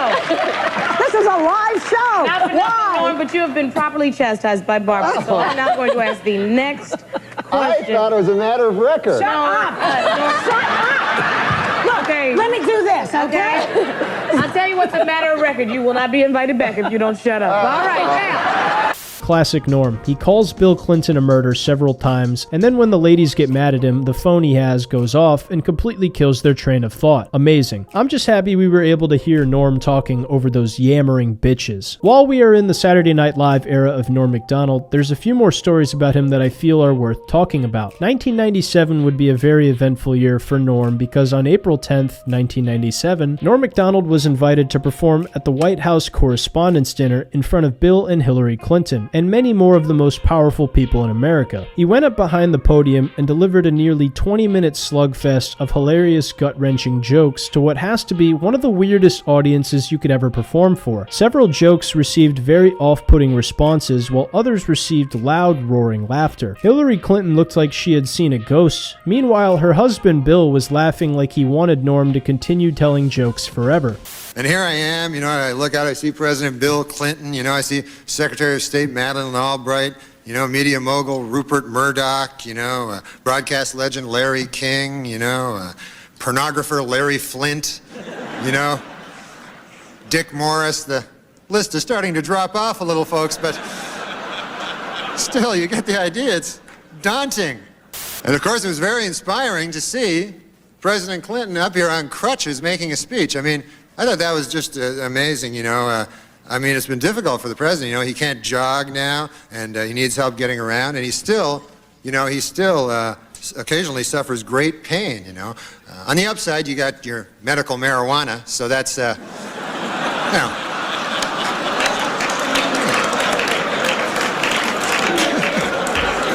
You must inhale, sir. It's the only way you're going to get better.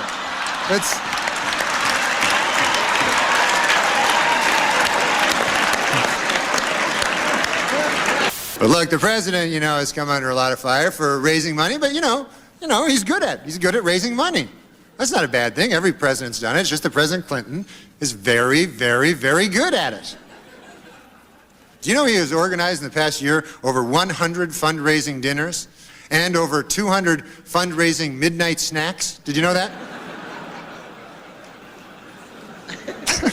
Is he laughing? Is he?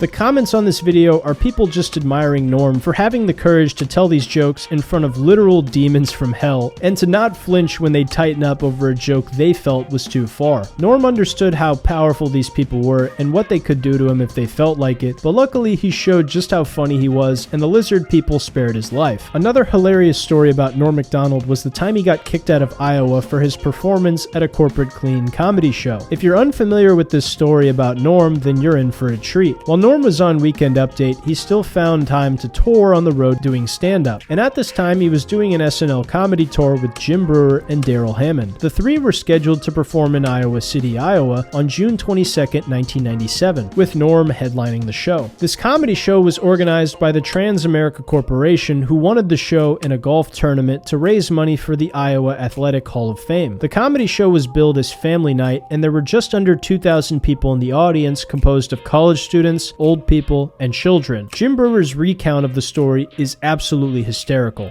We get to the gig and is packed. And they go, now listen, there's kids here and there's students and alum and the dean and all these people here. So that's the worst. They're like, yeah, clean. I get it. No worries. I go, we're in Sunny Lake. He goes, that's why we got you guys. Daryl goes up first, does his 20 minutes, does impressions, does his comedy, hilarious. Mm-hmm. I go up, do my 20, feel great, crush it. Norm goes up. I'm not even exaggerating. The first thing he says, he goes up, he goes, I'm preparing. I'm like, this is going to launch my career. Are you kidding me? This is going to be huge. I'm going to be all... He goes, fucking, where the fuck are we? First person to even curse. Right? I went, oh, shit, he cursed. And he goes, so, if you're gay, would you rather be the ass guy or the dick guy? This is what he starts off with. So, I go, Daryl, you got to come see this.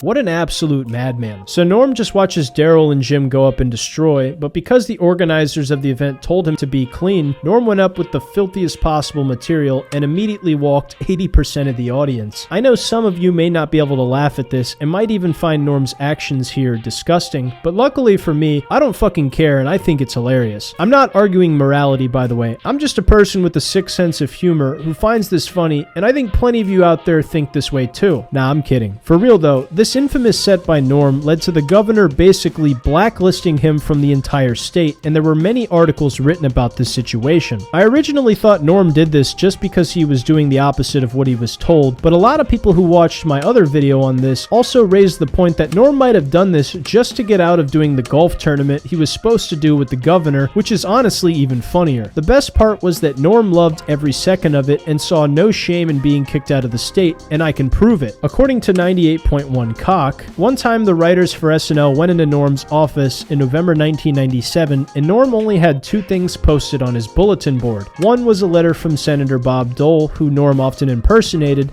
and the other was one from the University of Iowa informing Norm they had rescinded his invitation to play at the golf tournament. Just amazing. Another subversive Norm MacDonald moment for the book. Another fun thing Norm did in the year 2000 that is often glossed over was the time he hosted the 27th American Music Awards. What was amazing about this awards ceremony was that Norm did the exact same thing he did to athletes at the ESPYs, but the only difference was the musicians were much better sports about Norm poking fun at them. Not to mention, some of these jokes are freaking hysterical.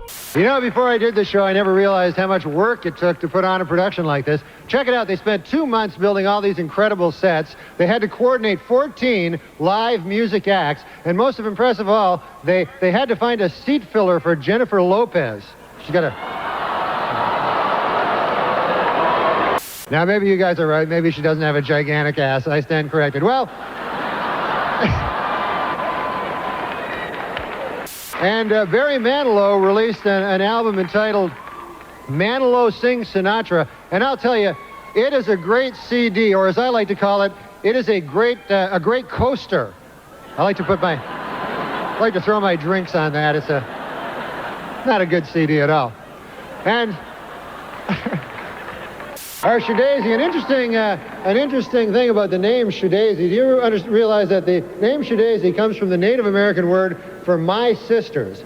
It's kind of like that other Native American band Chumbawamba, which means thanks for that one song. Ladies and gentlemen, Shadazy. Now, I know Norm's appearance on The View, the American Music Awards, and the Iowa debacle weren't in order, but I felt they deserved coverage given their proximity to this chapter of Norm's timeline. Anyway, this was Norm MacDonald's Saturday Night Live era.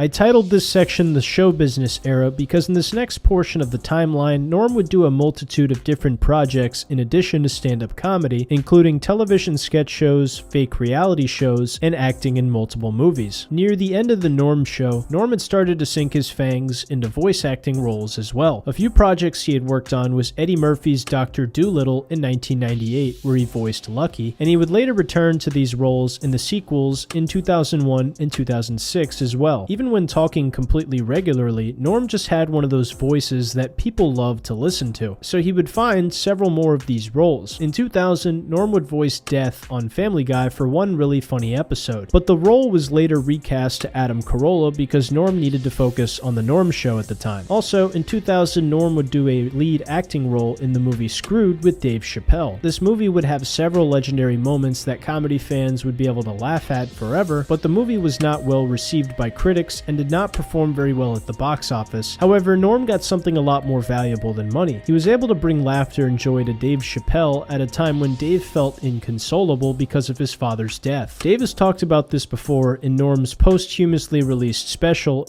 When my dad died, I had to do a movie with Norm, and I tried everything to get out of that movie because I was inconsolable. And working with him was the greatest thing that ever happened to me. It was like he was the right guy at the right time. And it was, wistful and musing. And Norm is He never knew he was setting something up or not. We were just hanging out, and all of a sudden...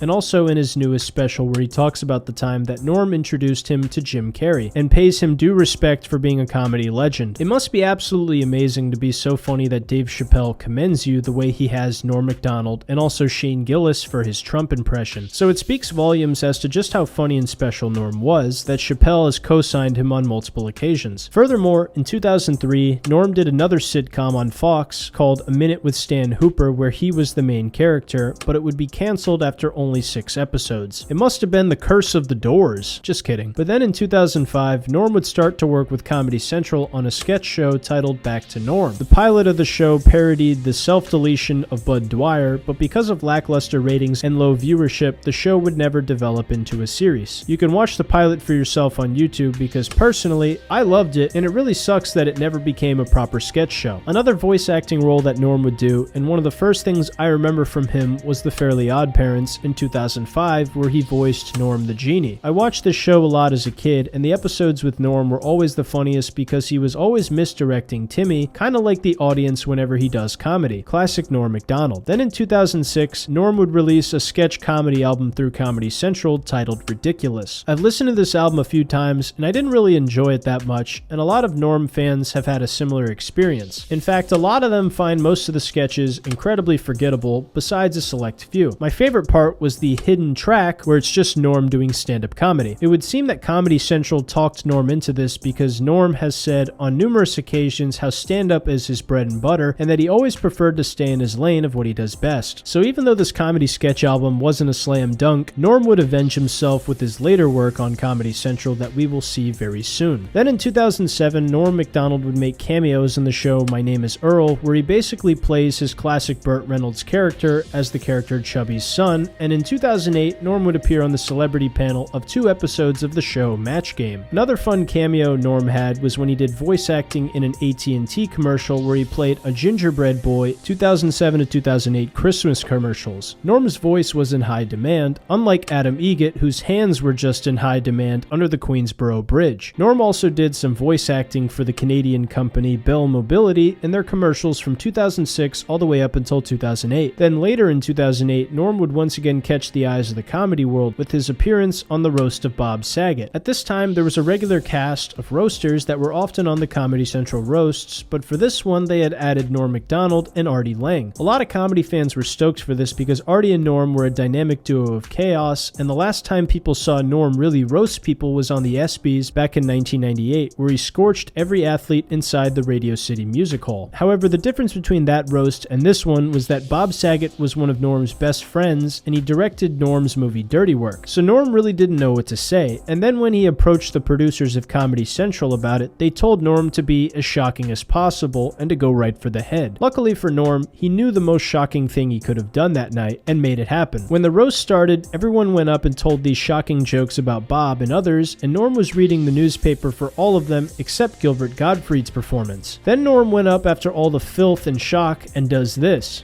Well, John has a reputation for being a bit of a swinger. Did you know instead of an umbilical cord, John was born with a bungee cord? Greg Giraldo, I'm just joking him. He has the grace of a swan, the wisdom of an owl, and the eye of an eagle. Ladies and gentlemen, this man is for the birds. I love Gilbert. And what I like about Gilbert Godfrey most of all is his neck. Doesn't he have a great neck, folks? No, but Bob has a beautiful face, like a flower. Yeah, cauliflower. No offense, but your face looks like a cauliflower. As you can see, he has wavy hair. It's waving goodbye on account he's going bald. Everyone wanted Norm to be shocking, so he went up and told the most innocuous jokes you could possibly think of, and the audience was completely thrown off by it, but the comedians who understood what Norm was doing were howling with laughter. Then Norm went on to talk about the roast and why he did what he did. I just want to know why you did it. Well, the real reason, it was because it was a roast for Bob Saget, right? Who's a friend of mine. Yeah. And I guess I don't like roasts. Yeah. But I mean, I shouldn't say that. I guess I admire. I don't really admire people. It's a certain style. It's a certain style. I've come to accept things. Yeah. But Saget said, "Can you come and roast me?" And Saget's like a really nice guy. And I Yeah. said, "I don't know, man." He goes, "Come on." I don't know why he kept pushing it. Yeah. So I'm like, it was the night before, and so this guy, Sandy Gallen, who produces these roasts and stuff. Yeah.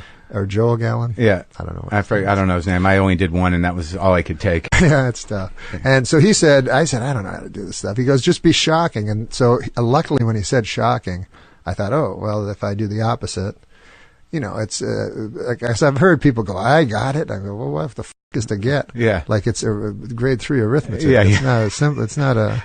So Norm was ultimately just doing the opposite of what he was told yet again. It ended up being super memorable because of Norm's irreverence towards the roasts, and Norm has even said that he doesn't like the roast format and thinks they can be quite barbaric at times. Moving on, in 2009, Norm pitched a fake reality show to Fox about himself called the Norm MACDONALD Reality Show. It was initially accepted but then canceled halfway through the filming of the first season. So once again, our old chunk of coal does not have the best luck with his sketch television shows. However, Norm would also return to Saturday Night Live the same year to make a guest appearance as his beloved character Turd Ferguson. To conclude this era of the timeline, we will talk about the splendid year Norm MACDONALD had in 2011. Norm would release his first hour-long comedy special on March 26, 2011, titled Me Doing Stand-Up. This special would touch on everything you would expect to hear from Norm, including O.J. Simpson, gay pride, alcoholism, the news, and so much more. Norm would even do a hilarious bit on death and cancer that seemed to resemble the cancer he faced in his early adulthood. He actually has a pretty disturbing joke where he's describing how painful bowel cancer is and comparing that to alcoholism.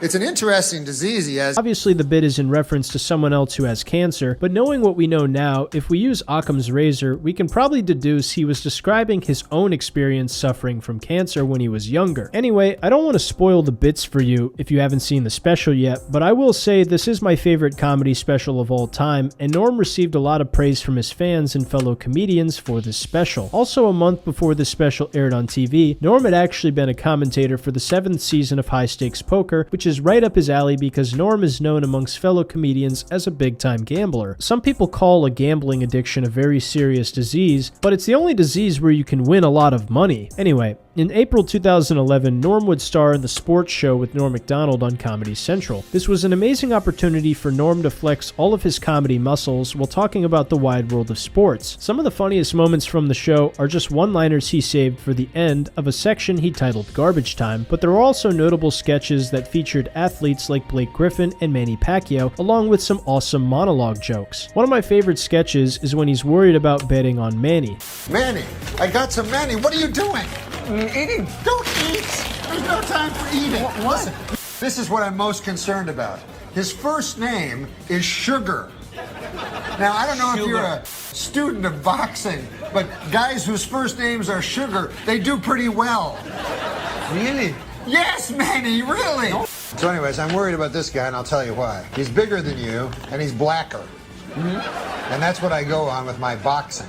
I always pick the bigger, blacker guy. That one never gets old, and I will always reference this joke when I watch combat sports. All in all, 2011 was a big year for Norm MACDONALD, and after this, he would start to make regular appearances on Conan's Tonight Show and other programs, and eventually he would start the world's greatest comedy podcast. This was the show business era.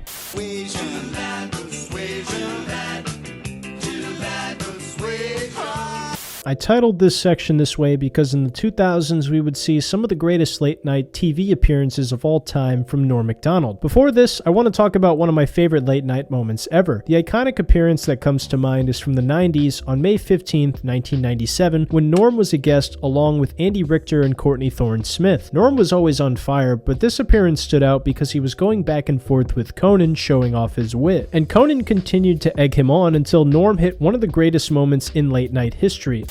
Why weren't you watching our show, pal? Because I wasn't on it that night. All right, no, stay. It's the Zeppelin. All right. Are you talking about Melrose Place? No, because You're the biggest ass I ever met. I love you for it. But what's the movie going to be called? me, Bob, really. I know what it's going to be called. Yeah, what's that? If it's got Carrot Top in it, you know what a good name for it would be? What's that, Norm? Box Office Poison. She's in it. What about my career? Courtney Thorne Smith, the girl sitting to your left, is in the movie. I'm going to go see it for Courtney.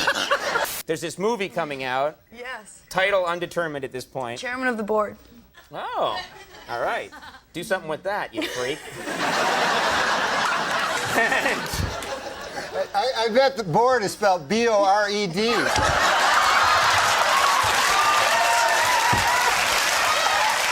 This is a masterclass on just how sly and naturally quick-witted Norm was. Conan just kept pushing Norm until that dirty dog delivered the finishing blow. Even though Norm played the dumb guy in every room he was in, he was always well equipped with a great line. Another amazing late night spot Norm did was when he went on The Late Show with David Letterman and told a story about the time he hung out with Bob Uecker. This is truly one of my favorite stories Norm has ever told. You guys are gonna love this. Well, Bob Uecker is one of my best friends. He's a great man. Bob is a very, very funny man, and I often go in the booth with him, you know. Oh, sure. So one time we were there, and John Fogerty was in the audience. Bob Uecker is a very interesting guy. He thinks of everybody as the same. He doesn't think of people as stars or anything like that. He's a very down-to-earth guy. So he was talking to me, and he says, "Hey, man, you know that guy?" I go, "Yeah." He goes, "That's John Fogerty, rock and roll singer." So I go, yeah, I know who it is. He goes, "Yeah, man." He goes, "But I played in a golf tournament with him." He goes, "You probably think of him as some that likes to bite the heads off of chickens, but this guy can."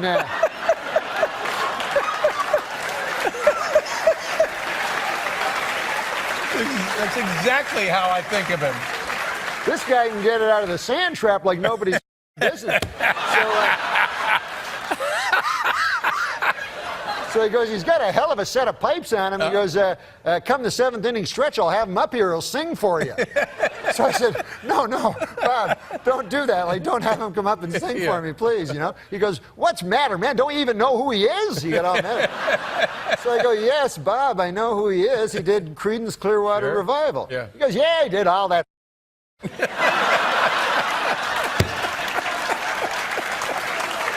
Amazing again. Norm just really nails the impression and highlights what it was about Bob Uecker that was so funny. Starting in 2009, Norm would become a very frequent guest on The Tonight Show during Conan's incredibly brief stint hosting the show. Even after Conan left NBC, Norm would continue to be a regular guest on Conan's TBS Late Night Show, and there we got arguably two of the greatest late night segments of all time. When picking favorite late night TV appearances from Norm MacDonald, it's so difficult because he has so many golden ones. My two favorites are when he calls his wife a battle axe on Conan, and then of course the legendary moth joke. The battle axe one is amazing because we got to see Norm use some really old-timey phrases, and Conan at one point doesn't even know what's going on anymore and busts into a Johnny Carson impression that makes Norm laugh his ass off. I don't want to ruin the clip for you, so I'd recommend checking it out for yourself. And finally, the moth joke was a surreal moment for late night comedy. Norm does a segment on Conan, and then when they go to commercial, Conan says he needs another segment from Norm even after he's used all his jokes. So Norm takes a simple one-liner and turns it into a fucking Leo Tolstoy novel. And then when he delivers the punchline and ties it all together, it really seems like Norm just broke all the rules of comedy while still making it super funny. It's a miraculous moment to see. All of these appearances would happen in the 2010s and make Conan's show that much better. Then in 2013, Norm took a break from making late night TV appearances to host a show on the Video Podcast Network with some fucking douchebag who works under the Queensboro Bridge named Adam Egert. He's an odd-looking duck. Besides denying the Holocaust, Adam Egert acts as Norm's not-so-trustworthy sidekick and punching bag in this podcast. Additionally, there are also episodes on Netflix titled Norm MacDonald Has a Show. However, a lot of fans of Norm claim these episodes simply do not raise a candle to the episodes that used to be found on YouTube. The show would also frequent guests who would also take opportunities given to shit on Adam Egert's big stupid face. The first episode went live on March 26, 2013, with the guest being Super Dave Osborne. This episode was full of memorable moments. One of my favorite moments is when Adam asks Super Dave where he gets his ideas from. Norm told me to come up with some questions for you, and I've just been dying to know, where do you get your ideas from? Where do you get your ideas from? Norm yeah, maybe you're going asked to do that. I've been watching you for years, and I've always been really curious. Where do you get your ideas from? I mean, I always wanted to know where he got his ideas from, but I think we've, you know. Never been asked that before. You know, where do you get your ideas from? I don't know where I get I don't know. Don't ask that again. That was the dumbest goddamn question I've ever heard. You just want to know where you got it? Yeah, well, I gotta tell you where I got it, at Ralph's. That's where I got it.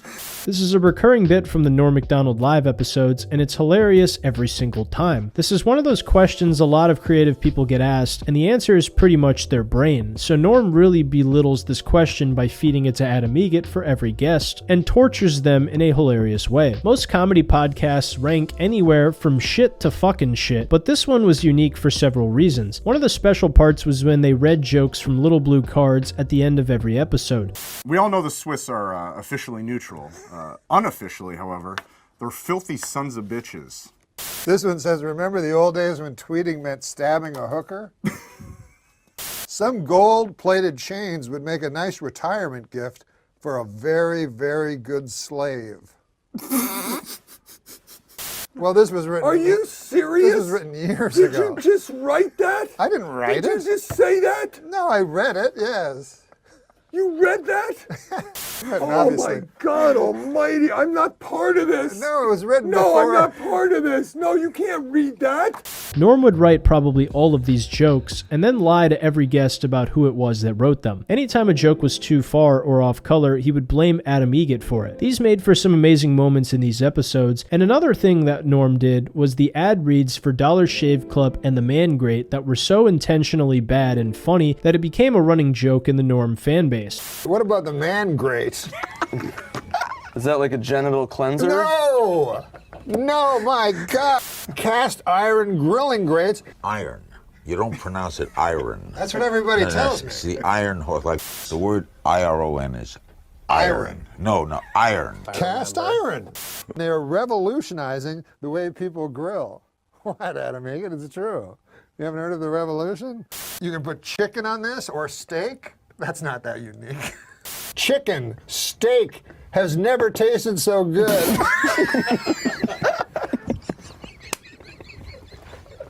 These were hysterical, and then when they lost the sponsorship, it became even more legendary. In the next few years, we had a couple absolute gems take place involving our favorite chunk of coal. One that comes to mind was the time Norm MacDonald hosted the YouTube Awards in 2014 alongside YouTuber Kasim G and comedian Jenny Slate, where he made this shitty situation so uncomfortable, cringy, and most importantly, hilarious. Anytime Jenny and Kasim were interviewing someone and asking them boring questions, Norm would just completely derail the situation on the spot. Not to mention, all the hosts were told to dress up nicely, so Norm shows up wearing sweatpants and a hoodie to the biggest award show in YouTube history. Amazing. There's so many golden moments from this big live YouTube show.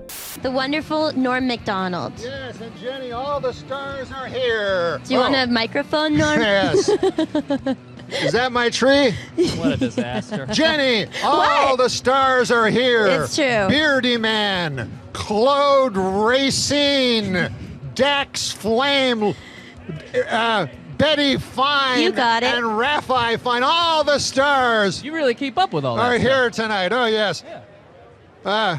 Harley Morenstein is here. We're joined by the talented trio called the Lonely Island. Yeah, Who you will know be what I on the call big. them? What do you call them? I call him Sandberg and the other couple of fellows. Who should I roast this week? What about Kasim? Yeah, It would be an honor Kasim. if you could just do me. He's an Arab, if that helps. I only roast celebrities, Kasim, so you're off the hook. Thank you. What I wanted to show you is how easy it is to watch yourself and other live streams on your tablet device. On the computer. On the computer. Yeah. Go ahead and hit play there. Okay, It's oh, right I there see. in my- It's so simple. Do you see your face? Oh, yeah, it's me with a huge fat fucking face. Yeah, I didn't want to be the one to say it. Yeah, I've been having a lot of trouble. My doctor, he said, he's not a very nice guy. He said, open your mouth and say oink. Yeah, you need to get better insurance, Norm. Insurance? He was calling me a fat pig. Well, I mean, nobody's going to disagree with him. Oh, Kasim. I'm sorry, Norm. I've got an acid tongue. You do. You're an acid-tongued Arab. He says you can explain what the fuck Jash is. Jash is, pay up, fucker. Jash is a comedy collective, a United Artists, if you will. Uniting myself, Reggie Watts, Michael Cera, and Tim and Eric. And what do? We do whatever we dream up. We shoot it, and it goes on there. We can fail, we can do well. It's total freedom. No offense, but it sounds like some fucking commie gobbledygook. You got me, Norm. I mean, I've never heard the word collective. I know, but Leon Daniel Trotsky. puts buzzwords. This clip was like watching LeBron James play basketball in a D League, honestly, because Norm is just leaps and bounds ahead of everyone here comedically. But luckily, Kasim and Jenny seem to be pretty good sports about it, so cheers to all of them as well. Norm would also act in a TV show with his friend Mike Tyson for the Mike Tyson Mystery Show, where he played the pigeon that would occasionally show up and make fun of everybody. It's so funny to think that Norm has all these side roles where he just voices some silly character and makes a big joke out of the show. Maybe before we take on the next mystery, we solve the mystery of figuring out how to turn me back into a human being. I mean, I have an actual interest in solving that. You deserve to be turned into a pigeon by your wife because you're disgusting. Ex-wife, and you don't know anything about relationships, you little homeschooled weirdo. Who is my mother, and why did she leave me on Mike Tyson's doorstep when I was a baby? Probably because she didn't want you. There, mystery solved. Oh, I love chess. Really? I didn't know that. Yeah, that's because it's a lie. Also, I love hanging out with you guys. Black guy, gay guy, and a Chinese girl get into a cab. It's like the start of a joke. Truly one of the goofiest and funniest roles Norm has ever played, but I loved it because he and Mike Tyson were apparently also really good friends, which is proved further by Mike Tyson's appearance on Norm MacDonald Live later on. Then in early 2015, Norm did some more voice acting in the Canadian TV series Sunnyside, where he plays a talking manhole, another super goofy role for our old chunk of coal. Then later in 2015, Norm would do the last stand-up set on Late Show with Letterman and walk off with amazingly kind closing remarks towards Dave and everything that their friendship meant to him. Norm would cry at the end of his set because of the gravity of the moment. Looking back now, it's clear he probably knew he was very sick and was uncertain about how much time he had left. So anyways, I'd just like to say, I know that Mr. Letterman is not for the mawkish. He has no truck for the sentimental, but if something is true, it is not sentimental, and I say in truth, I love you. Oh my God. Very funny, Norm. And thank you. Thank you for everything. Thank you. Norm MacDonald, ladies and gentlemen. This made the moments even more surreal. Also in 2015, Norm would be a judge on the NBC Late Show Last Comic Standing, where he was notoriously harsh to a lot of the younger comics. In fact, there's even some stories about comedians saying how ruthless Norm was, and the other judges even agreed that Norm was the hardest judge. And Norm was like borderline a monster to people. Like, he would say things that would kill me, that I would be like on the floor dying laughing. Like, I would have to take time.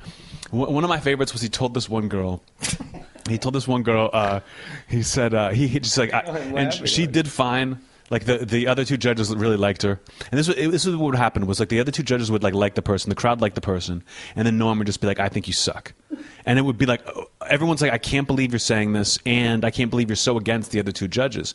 But so this girl, he says, she's done fine. The other judges like her. Norm says, I thought that was horrible.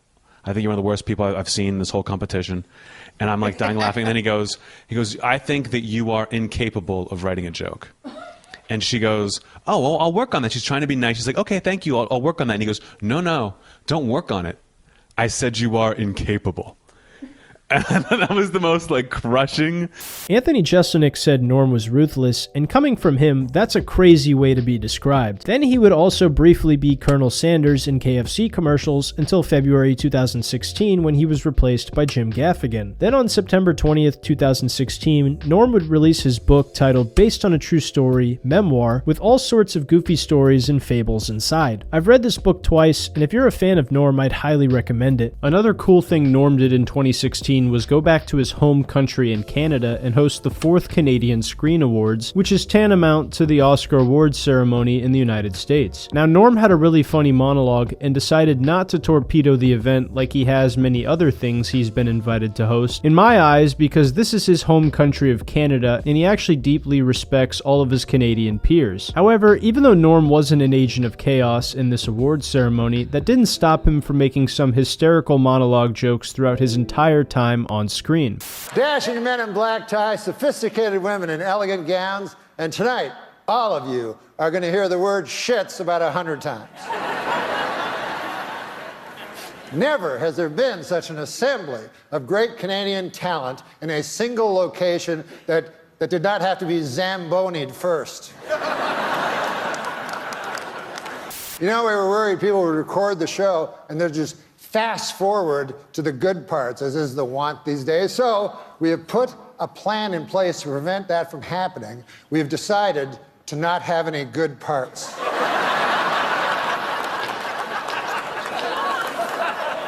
I'm doing my part. We lost an hour. As you know, daylight savings time went into effect last night. I give it 6 months.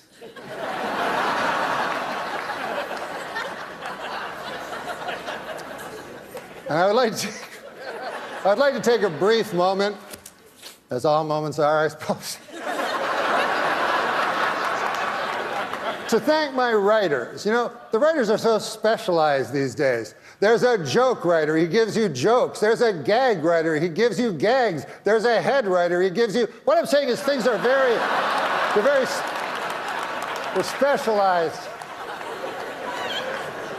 This proves that if Norm wants to be respectful as a host, he absolutely can be. It just depends on who Norm is hosting the event for. Then in May 2017, Norm MacDonald released a brand new comedy special titled Hitler's Dog, Gossip and Trickery, which was another amazing special. To me, it didn't top me doing stand-up, but I still really enjoyed it, and I think it's one of the better specials released in the last 10 years. Also in 2017, Norm voiced the character Yaphet on the TV show The Orville, who is a talking blob that keeps trying to make love to Claire. This was another goofy role for Norm where he actually ends up making an appearance later on as himself in the TV show. Yaphet's character is super funny though, and is an inspiration to all blobs in the world who don't get the representation they deserve on TV. Riveting stuff from Norm and Seth MacFarlane, truly. Then after this special, Norm would make several more late night appearances on The Tonight Show with Jimmy Fallon, and Norm did what he could to save the show, but it's pretty clear he was a much better fit with Letterman and Conan. Then in September 2018, Norm had an appearance on The Tonight Show canceled after he criticized aspects of the Me Too movement. I'll show you what he said so you can be as outraged as I am. I'm happy the Me Too movement has slowed down a little bit. It used to be 100 women can't be lying, and then it became one woman can't lie, and then it became I believe all women, and then you're like, what? Like that Chris Hardwick guy, I really thought got the blunt end of the stick there. Louis C.K. and Roseanne Barr are friends, are two people I know. And Roseanne was so broken up after her show's reboot was canceled that I got Louis to call her. There are very few people who've gone through what they have, losing everything in a day. Of course, people will go, well, what about the victims? But you know what? The victims didn't have to go through that. I know the scriptures say, judge not lest ye be judged, but I'm just going to come out and say it. This Norm MacDonald guy, this guy was a real jerk. No, but then Norm would go on The View of all places and clarify what he meant by these statements, and for once, the ladies of The View shut the hell up and listened to the guest. Before concluding this segment, I'd like to share a few of my favorite Norm MacDonald stories with you. Real quick, I'll show you Harlan Williams' story of the time he was hanging out with Norm MacDonald in the store. Oh, I used to hang out with Norm MacDonald a lot. Me and Norm were really close. God, I loved him. And we used to go play tennis. And after we played tennis, we'd go into like the 7-Eleven. And we'd always do this thing where we go, okay, we're going to go in together. And each of us has to point at one item and make a joke about it. But I'll never forget Norm did this. It's the only one I remember. But I pointed to, you remember those things, animal crackers? Yeah. And I pointed to the animal crackers, and Norm just goes, that horse cock didn't taste very good. Second of all, one time Artie Lang was opening for Norm at a theater in San Francisco, California, and Norm told Artie about some of the joke restrictions. I'll let Artie tell the story because it's so goddamn funny. And we did about 7 cities. So we came to San Francisco, and I had only done a club here. And Norm comes up to me, and this was good. Norm just loved torturing people, and he does it in the most brilliant way. Right. He comes up to me and goes, "Listen, man, we're in fucking San Francisco. No gay shit." And I go, all right. Well, if I played San Francisco before, he goes, "Nah, that's like you're at a club. There's a fucking theater, man. There's critics out there. Don't fuck me, man. No gay shit." And I go, all right, fine. So I go, all right, 20 minutes, and I have 4 seconds at that point in my life without gay stuff. So I get through the 20 minutes. I introduce Norm. Norm walks out, and I'm listening from the back. Before he says, "Good to be here. You're a great crowd. Nice to be here," the first thing that comes out of his mouth, "Hey, how about that AIDS?" He goes, "I read all this bad shit about AIDS, but then I read that AIDS doesn't discriminate." And that's kind of nice. And then like 10 seconds goes by, and this is what you hear him say, "Where are you going?" Absolutely hilarious. Norm really made Artie not do any gay jokes just so he could have them all for himself. Amazing. It's one of those things that's not funny to the audience in front of him, but funny for the audience at home who got to hear this story. Another story I really like is when Norm had a few comedians opening for him at this corporate gig, and Norm decided to go out and do time before all the younger comics went up. What followed was horrifying for the comic, but hilarious in retrospect, knowing who Norm was. And so Norm was headlining, and I think there were 3 or 4 comics who were doing 5, maybe 8-minute sets. And at that time, it was all the material they had. They were new comics. And okay, I've polished off my set. I got these jokes. And now I'm going to go out with this guy who's a great headliner, and we're going to do this big corporate gig. At the gig, as they were starting, Norm off the top said, "I'm just going to go out there and kind of warm up the crowd, do a little teaser, and then you guys do your sets when I come back." So Norm went up and apparently did everyone else's material. Did all the, is this the story? Oh did my all their God. jokes. And what I loved is what I was told to me. They're like, first off, those are the only jokes we had. But the worst thing about it is Norm's jokes were better. Like our jokes were, he had 3 hours and he was going to do an hour on this show, only doing it to fuck with them. Oh and my he said, but we were just God. mortified because it's like, it's not like we have a lesser 5 minutes. Right. It's like that was everything that he went. So I think they just went up and flopped and tried to do crowd work and tried to. And I liked the motivelessness of it. Yeah. It was I know. Just and then because you have to drive with them for an hour. You after. would. Hey, wasn't that great when I did your acts? What were you? Now, as a young comedian myself, this does sound like a horrifying experience, but from a third-person perspective, it's so goddamn funny. Because Norm did this just to mess with them, and they even rode together when going back to town. Once again, super messed up, but just made me laugh really hard. Another funny Norm story is Nick Swartzen's classic story about Norm showing up late to the bar when they were supposed to hang out and watch sports. Do you remember the time you called me up one day? You go, "Hey, what are you doing?" And I'm like, "I'm watching baseball." And you're like, "Can you pick me up?" And I was like, I don't drive. I go, "I'm already at the bar. I already had a couple of drinks. I want to drink and drive." I'm like, "It's not far from you." I'm like, "You want to take a cab?" And you're like, yeah, all right, I'll meet you in a couple minutes. So I'm like, okay. So I wait, I watch a full game. I watch another full game. I watch half of another game. It's 8 o'clock at night. And I'm like fucking hammered. I leave the bar. Norm's walking into the bar.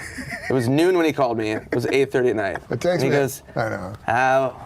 Where are you going? And I'm like, I'm fucking hammered. I'm going home. He's like, I just got here. And I'm like, I know, you're 8 hours late. Like, well, have a fucking beer, right? Being weird. I'm like, I'm not. I want to go. I can't walk or see. Classic Norm again. Once he shows up 8 hours late, he gaslights a totally juiced Nick Swartzen into staying at the bar for another game and another drink. What's next? Is Norm going to invite Nick over to have a chicken at his place? These were just a few of my favorite Norm Macdonald stories to close out this segment. I hope you really enjoyed them. This was the late night television era. Too bad bad that you had to get caught. That's not like you to lose face. 3 years ago today, on September 14, 2021, Norm MacDonald lost his life to acute leukemia at the age of 61. I couldn't believe it. I couldn't believe that O.J. Simpson changed his name that quickly to acute leukemia. Norm's death is certainly the saddest thing to happen in the month of September. Norm was a comedian in every sense of the word. All that was important to Norm was being funny and making the audience laugh. The best part about Norm's comedy is it never pandered because he always thought about what made him laugh and decided to share that with whoever sat in front of him that night. He was an incredibly smart man who loved Russian literature and mathematics, who played the dumb guy to not alienate his audience. We got to see nuggets of Norm's true intellect when he spoke sincerely on podcasts like the WTF Mark Maron show, and even when he quote tweeted Neil deGrasse Tyson and schooled him about something he tweeted that was purely illogical. With all the brains in the world, all Norm ever wanted to do was make us laugh, and by God did he succeed. Norm always said that it's one thing to make someone laugh, but it's another thing to make someone smile, and by God, he made us all smile too. He was a master of delivery and the humorous story as described by Mark Twain in his short novel titled How to Tell a Story in Others. The final set of stand-up comedy that Norm MacDonald ever did was at the Hollywood Improv in this video right here. If you haven't seen this clip of Norm yet, I highly recommend you watch it if you're a fan, because this is some of the best comedy in the world, where he covered the pandemic right around the time it was beginning, and it's splendid to watch. He also had a posthumous special release titled Nothing Special, and it's a beautiful conclusion to the saga of Norm MacDonald. On top of all of that, Norm is just a deeply thoughtful human being with a heart of gold. If you're upset the way I am, and you have a Norm-sized hole in your heart, take this bit of advice from Norm himself. Take all the love you have for him and his comedy, and give it freely to all that you meet. I know he'd probably call me gay like Chris Kattan if he saw how long I spent talking about him in this video, but I'll take that one right on the chin. Long live Norm MacDonald. He's an inspiration to comedians and people everywhere. I speak for all of us when I say he and his comedy legacy will never be forgotten, and I will do the best I can to continue sharing my favorite memories of him for all of us to enjoy. This was a complete timeline of Norm MacDonald's legacy. I hope you enjoyed. Hey everyone, thanks for watching all the way to the end. 1 year ago today, I released this video about Norm MacDonald, and it was like a little mini documentary / deep dive I did on him. But there were a lot of problems with the video. You know, the sound effects were too loud, glaring mispronunciations, and aside from those like smaller things, I didn't feel like I did an adequate job of giving Norm justice and really just diving into all the cool things he's done throughout his career. But I really just wanted to make, in my opinion, a much better video that can withstand the test of time on Norm's entire comedy legacy and why I thought it was amazing, because, you know, I'm a young comedian myself, and Norm has been an inspiration for me and, you know, so many other people in this craft as to what a comedian should be and what they should strive to achieve in their career. But once again, guys, thanks for watching. If you enjoyed the video, make sure to like, subscribe to the channel, and turn on post notifications. Send this to somebody you think would like it, because, you know, there's a lot of Norm fans out there, and I think a lot of them would take something away from this video, even if you already knew all the information. But anyway, guys, take care of your friends, family, and loved ones. I love you, and I'll see you in the next video. It's 9/11.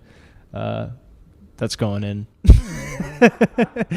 The late, great Norm MacDonald was a comedian that received universal praise from just about everyone in the world of entertainment, which is why a lot of people were surprised when he had his scheduled appearance on The Tonight Show with Jimmy Fallon canceled back in September 2018. Probably the worst tragedy to ever take place in the month of September. With the knowledge that just a few years later Norm would be taking a dirt nap, this stings extra, knowing that we were robbed of another classic late-night television appearance from Norm MacDonald. I know some of you guys probably think Jimmy Fallon is a coked-up mongoloid who doesn't own a doghouse, but I still think he's an okay host of The Tonight Show. When you consider the fact he preceded Johnny Carson, Jay Leno, and Conan O'Brien, you realize very quickly how hard it would be to be better than any of those three. Anyway, that's enough about Jimmy. Let's get back to our favorite chunk of coal, Norm MacDonald. To line up exactly what happened in this story properly, we need to first establish a timeline of everything leading up to Norm's canceled appearance on The Tonight Show. A lot of this is information that does not involve Norm, but please trust me when I say that we are going somewhere with it. To begin with, back in the late 2010s, the Me Too movement was arguably at its peak. Around this time, we had seen several celebrities be outed in the Me Too movement and received pretty harsh consequences for their actions. The severity of what a lot of them were accused of varies greatly depending on the person, but the point was a lot of people were coming forward with stories about celebrities. For example, on October 29th, 2017, actor Anthony Rapp accused fellow actor Kevin Spacey of making a sexual advance towards him at a party, while under the influence of alcohol, when Kevin Spacey was 27 years old and Anthony was just 15. Following this, several other people came forward levying similar allegations of sexual impropriety towards Kevin Spacey, and to this day, Kevin Spacey denies the allegations of abuse after being found innocent by a civil court jury in 2023. Additionally, on November 9th, 2017, it was revealed that Louis C.K. had been accused of sexual misconduct from 5 different women who claimed he had asked if he could tug his Long John Silver in front of them while they watched, to which Louis confirmed these rumors were true. Also, on November 3rd, 2017, the New York City Police Department were preparing a warrant to arrest Harvey Weinstein based on allegations of rape that had been levied towards him. Harvey would later on be charged with 11 more counts of all this disgusting shit. Obviously, what someone like Louis did shouldn't be compared to an actual fucking monster like Harvey Weinstein, but I say all of this to establish the Me Too movement was alive and well in 2017. Then a year later, in May 2018, Roseanne would make some highly unsavory tweets, one including a racist tweet about Planet of the Apes and the Muslim Brotherhood in reference to President Obama's former senior advisor Valerie Jarrett. Roseanne apologized shortly after for the tweets, but it was too late and the damage had already been done. Very soon after this, the consulting producer for Roseanne's sitcom Roseanne, named Wanda Sykes, announced that she was quitting the show. After that, the ABC president publicly condemned Roseanne's tweets and also announced that the network had decided to cancel Roseanne's show even though the show was set to be renewed for another season. After Roseanne lost her show, Norm MACDONALD was asked to comment on this by The Hollywood Reporter because Norm at the time had been working for Roseanne on her show as a writer when it was canceled. And Norm also had known Roseanne for a long time since she gave him his first job in show business as a writer for the sitcom back in the 1992 and 1993 season. Norm said, quote, "I'm happy the Me Too movement has slowed down a little bit. It used to be 100 women can't be lying, and then it became 1 woman can't lie, and then it became I believe all women. And then you're like, what? Like that Chris Hardwick guy I really thought got the blunt end of the stick there," end quote. Norm also said that when Roseanne called him crying about the cancellation of her show, that he was at a loss for words. So he gave her Louis C.K.'s phone number so they could both talk about it. Some people saw this as odd since Roseanne was extra critical of Louis C.K. when his Me Too allegations came out, but Norm's reasoning for this was that he had never lost everything the way either of them had, so he wanted them to connect since in his eyes Louis and Roseanne were going through a very similar thing. Then he was asked about the victims, and Norm said, quote, "There are very few people that have gone through what they have, losing everything in a day. Of course people will go, what about the victims? But you know what? The victims didn't have to go through that." A lot of people immediately jumped down Norm's throat and assumed he was implying that what Roseanne and Louis went through was worse than what the victims had gone through, and that he was defending the actions of the two comedians. This was not what Norm meant at all, but more on that later though. Then Norm would go on to apologize in a tweet he made saying, quote, "Roseanne and Louis have both been very good friends of mine for many years. They both made terrible mistakes, and I would never defend their actions. If my words sounded like I was minimizing the pain that their victims feel to this day, I am deeply sorry," end quote. Most of Norm's fans supported this and were understanding, but a few other people said Norm was mansplaining and lit him up for claiming the rich comedians had gone through worse hardship than the victims had experienced. Once again, this is not what Norm meant. Then Norm would go on the Howard Stern show on September 12, 2018, the day after his interview with The Hollywood Reporter, and Howard Stern would ask him about the controversial statements he made. He pretty much said that he was saying that what the victims had gone through was terrible, but obviously not comparable in any way to what Louis and Roseanne went through. And he added something else that got him into big trouble.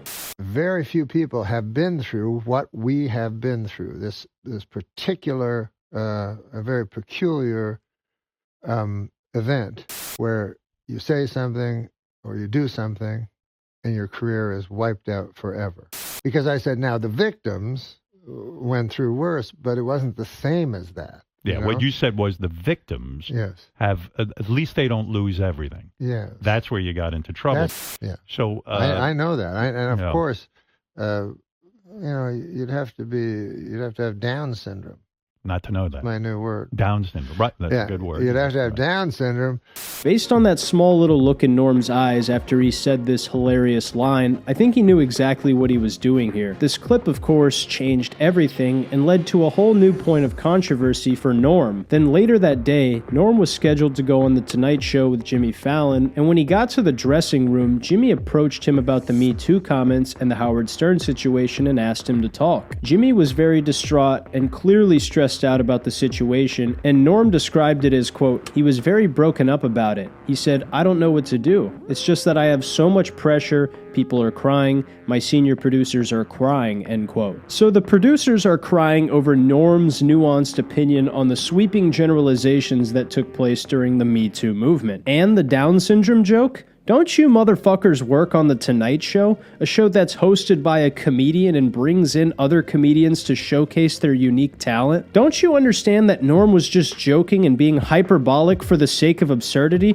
Like, guys, what the fuck are we doing here? Jesus. Sorry for the rant. This whole thing is just so stupid to me. Anyway, in response to this, Norm would say, quote, I was like, good lord, bring them in and let me talk to them. I don't want to make people cry. I felt so bad for that comment. Jimmy said, come back whenever you want, but I think it'll hurt the show tonight, end quote. So Jimmy ultimately showed Norm the door when he faced corporate pressure, and I know a lot of you probably think Jimmy is a coward for this, and you could probably convince me of that as well, but I also sort of understand where he's coming from. Think about it this way. If you are preceding 3 of the best Tonight Show hosts in history, and you know you're not of the same comedic caliber as them, then you also know that NBC is going to give you a much shorter leash than the previous hosts. So there's a lot of pressure on him to do his job as per the books and as safely as he can. I understand why Jimmy made the call that he did and didn't try to put his neck out for Norm at the time, but if Jimmy is a real human being and not a soulless corporate multimillionaire shill, then he probably feels extremely bad about this now, knowing that he turned Norm away when he was dying of cancer. Norm even defended Jimmy's decision and said that he understands why Jimmy did what he did and that he wouldn't want to jeopardize Jimmy's good standing with NBC for just one late-night TV appearance. Now, people are going to accuse me of being a homosexual glazer for Jimmy Fallon in the comments down below. Please do not call me that, or I will cry my eyes out. Please! Furthermore, Norm's appearance was canceled, but then 2 days later, on September 13th, 2018, Norm would go on The View of all shows. Now, I know Norm has quite the history of going on The View and getting himself in trouble in the funniest possible way. See, I think we should get the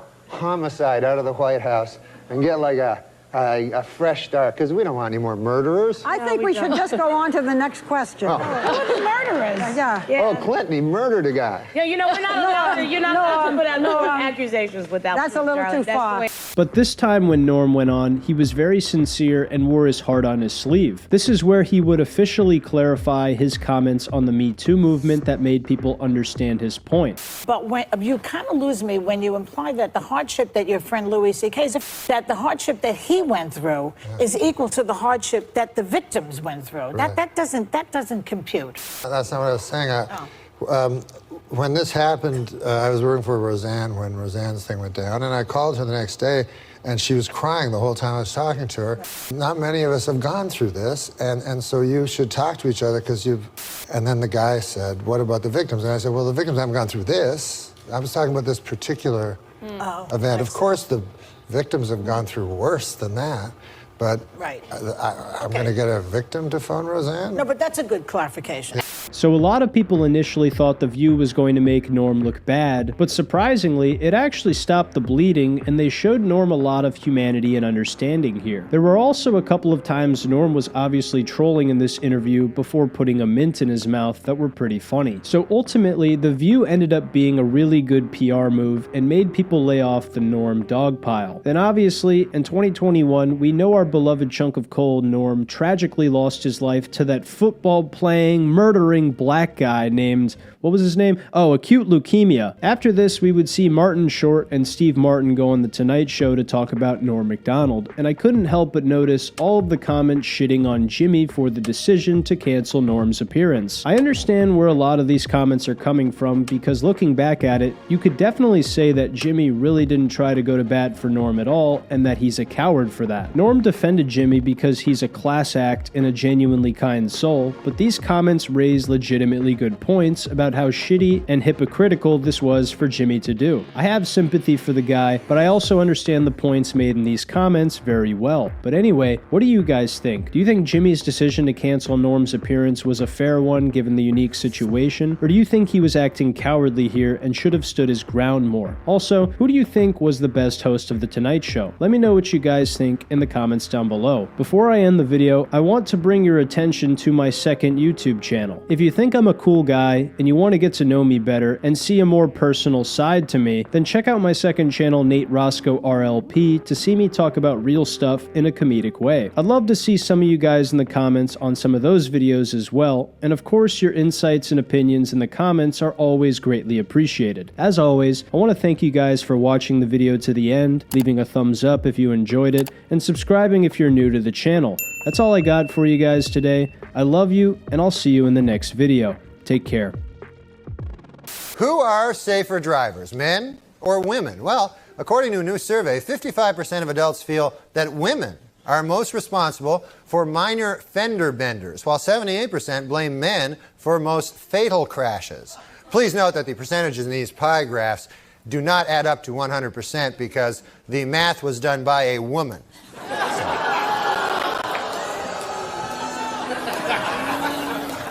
For those of you hissing at that joke, it should be noted that that joke was written by a woman. So now you don't know what the hell to do, do you? No, I'm just kidding. We don't hire women.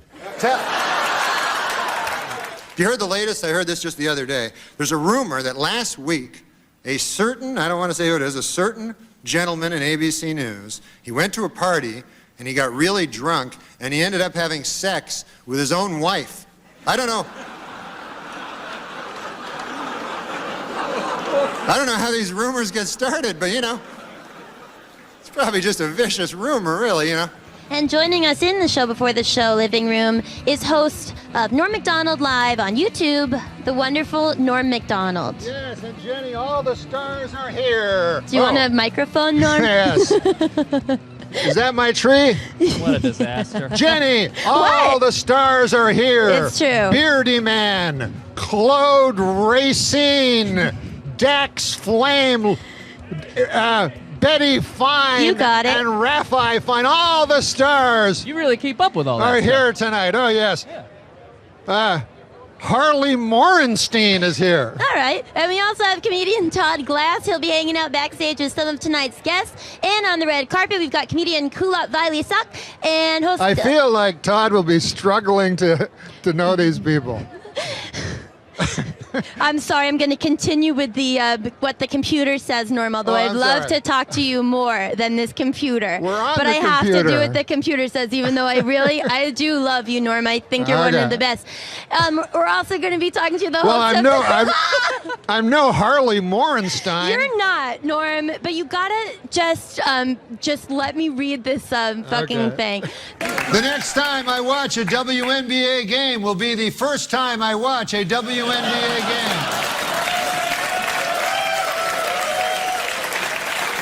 And what's been going on? Bring us up to date. What's been on your mind? I had a big pork chop for dinner, and I live in the moment. Mm-hmm.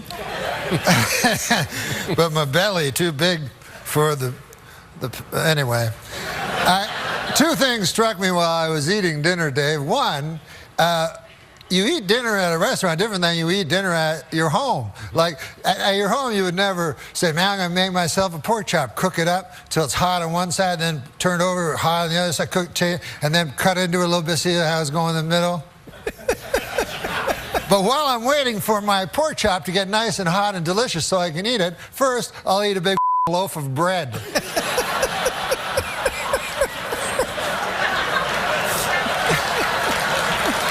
So that's at home. Yeah, at home.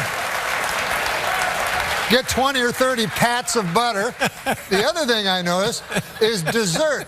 Now, in the old days, dessert, the waiter would come to your table and go, what do you want for dessert, a apple pie or a cherry pie? Oh, yeah. You go, I'll have a cherry pie. Sure. Or an apple pie, don't matter. No reason to divide the audience this early. No, that's right. You don't want to do that, no. But you would order your pie, and you'd eat it, and everything would be fine on earth. Yeah. Nowadays, it's all different. Guy comes, he's got a big tray. Oh, yeah. He had a canted angle, every confection known to man. Sure. Suddenly, his tone changes. It's not like the pork chop anymore. Some kind of sexual undertones going on. He's like, you like this? You're like, I don't know. What is Do you like decadent things? Yeah. You're like, not that much. No, yeah. Once in a while, I guess. Yeah. May I tempt you, please? No, I'm a fella, you're a fella. Yeah. And now it's time for Weekend Update's movie reviews. This week I saw Interview with the Vampire. And here's my review. Not gay enough. No, there's an interesting dynamic that happens when a guy becomes way more successful and powerful than you are. Right. Which is, I don't want to phone out. I love Sandler. I talk to him a lot, but I try to limit it because he gets bugged a lot, you know? He gets People want bothered things a lot. from him. Yeah, people want things from him, so I don't want anything from him. But when I'm talking to him, I feel like he might think I want something from him or something like that. Right. You're so aware of others' feelings that Now you're killing him. What the hell are you doing? I know he's going to slam me when he says some shit like that. Norm, you just snotted all over yourself. I can fucking see that one coming. In other words, you're a motherfucker. In other words, you're so in tune. That's not what I'm saying. Yes. You're bragging, aren't you? Now, you're saying... Now, Norm, if there's one thing about Norm is he's very in touch with other people's feelings. Norm. I've never seen a reaction like that in here. Norm, what you're saying, you know, you just vomited on yourself, and you blew snot out of your nose. Norm. There goes that mic. What I'm trying to say. No, what I was going to say was this. But you like, I mean, you said you sometimes you have a little too much to drink, maybe? Well, one time I drank a super amount, and I'd only been... A super amount, yeah, right? It was when I was a young guy. I'd only drunk like 8 or 9 times in my whole life. I never had gotten really drunk, but I had drinks. And I went out with my buddies, and I was drinking, and they were having those crazy drinks. All of a sudden, I was really drunk. And then a guy gave me some pills. Like, he said, hey, you want some pills? And I said, yeah, all right. So I ate the pills. And you're not supposed to eat pills while you drink. I think even if you're not drinking, it's not a good idea when someone goes, you want a bunch of pills? Yeah. I know. But, yeah, combining the two. This guy was a decent guy. He was a bouncer. No. But, so I said, yeah, so these pills, they just make you like 100 times drunker. So then oh, man, I'm really drunk. And then, like, time passed, but I don't remember. Then my friends are like, hey, let's go. I'm like, why don't you guys go? Where are you going to, why go? Right? Like, we're in a bar drinking, right? And, like, it doesn't seem right. You don't want to go home, and watch I Love Lucy or something. So you're like, hey, I just stay here. I'll make new friends, right? So I was, like, real drunk, and everybody was, like, cool. It was like a Western. It had a jukebox, one of those. Guy gives you a whole bottle there, and you go, ah. And then... That's what you do when you're drinking, you a pirate? Yeah. All of a sudden? And then it was the funnest, man. There was a big fat bearded guy there, and I was hanging with him, real drunk. All of a sudden, right, I'm like, oh, man, I can't remember anything. I remember, like, I sort of falling into a pool table or something like that. Right. And then I wake up, right, and it's like I'm in a bed. I look beside, there's the fat bearded guy beside me. No, really? Yeah. So I go, oh, Lord God, I had sex with the fat bearded guy, you know? And at the time, like, I'd never had sex before in my life. Yeah. You know, and I always thought, it's probably going to be with a lady. You know what I mean?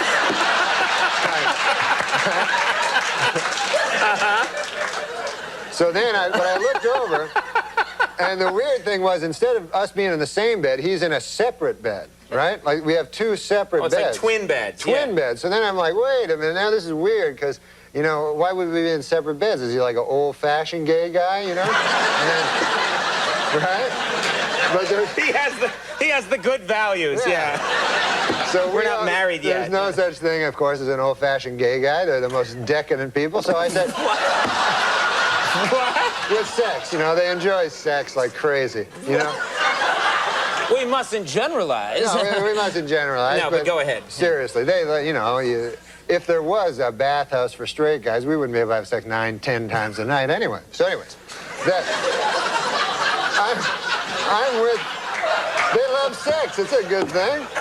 But I'm beside the fat bearded guy.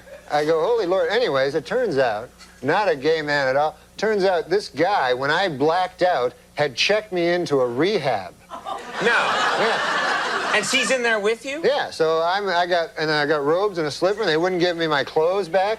And I had to stay in there for 3 days. And they're like, you're an alcoholic. I go, no, I'm not. And then apparently that's what alcoholics say, too, you know?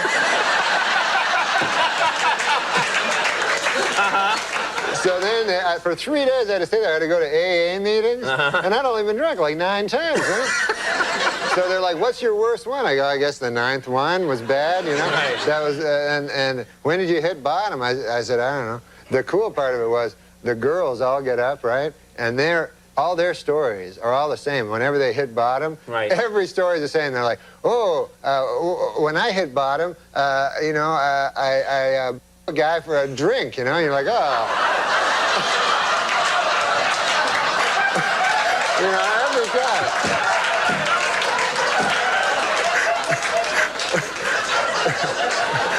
Yeah.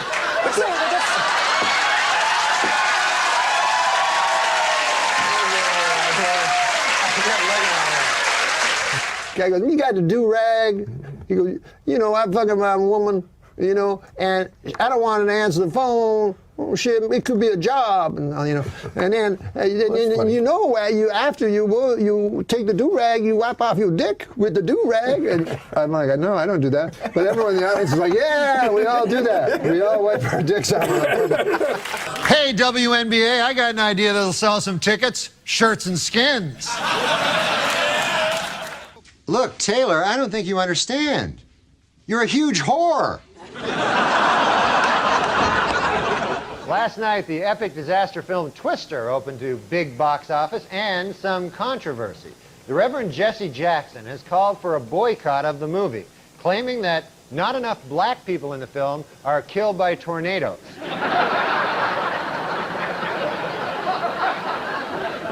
So at the end of the election, you know, it was trouble for both candidates because they had the undecideds like me didn't know. And so they were trying their hardest to get us to know, but, you know, we were all dumb. We didn't know. And then they decided to go with commercials where they just have some animals in them, you know? Like I remember one, it was a bunch of wolves, you know, and then the narrator, he goes, hey, do you want a bunch of wolves to eat you? You're like, damn, no, that's a bad...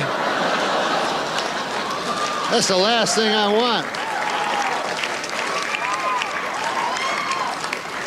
And then the other character, he came out with his own, because the wolf thing was working good. And so his was, he goes, would you rather be a ostrich or a eagle? And you're like, that's a tough one there. And the guy's like, you'd rather be an eagle, you retard? I would, yes, because then the wolf can't jump up as high enough to catch you. So you're like, all right. I'll tell you what I do like in the news, the big murder trials, you know, because I can follow that, you know. And now we have the greatest one that's coming up, you know, because it's the best when celebrities are up for murder, because then you know the guy, you know? And so, right? So they selected the jurors for the Robert Blake trial, so that will move on, and I'm happy about that, because I love Robert Blake. Ever since I was a kid, watched him. Beretta, my favorite show. God damn, that was a good show. I will say one thing about Robert Blake. The guy appears to have not the greatest alibi I have ever heard. Seems to be a relatively weak alibi to me. You know, and I'm no jurisprudence, you know, I don't know. But this is his alibi as far as I can figure it out. He goes, it couldn't have been me who shot my wife in the secluded area over by the side of the ditch. On account, I have an alibi. Oh, where were you? I had to go back to the restaurant. I forgot my gun.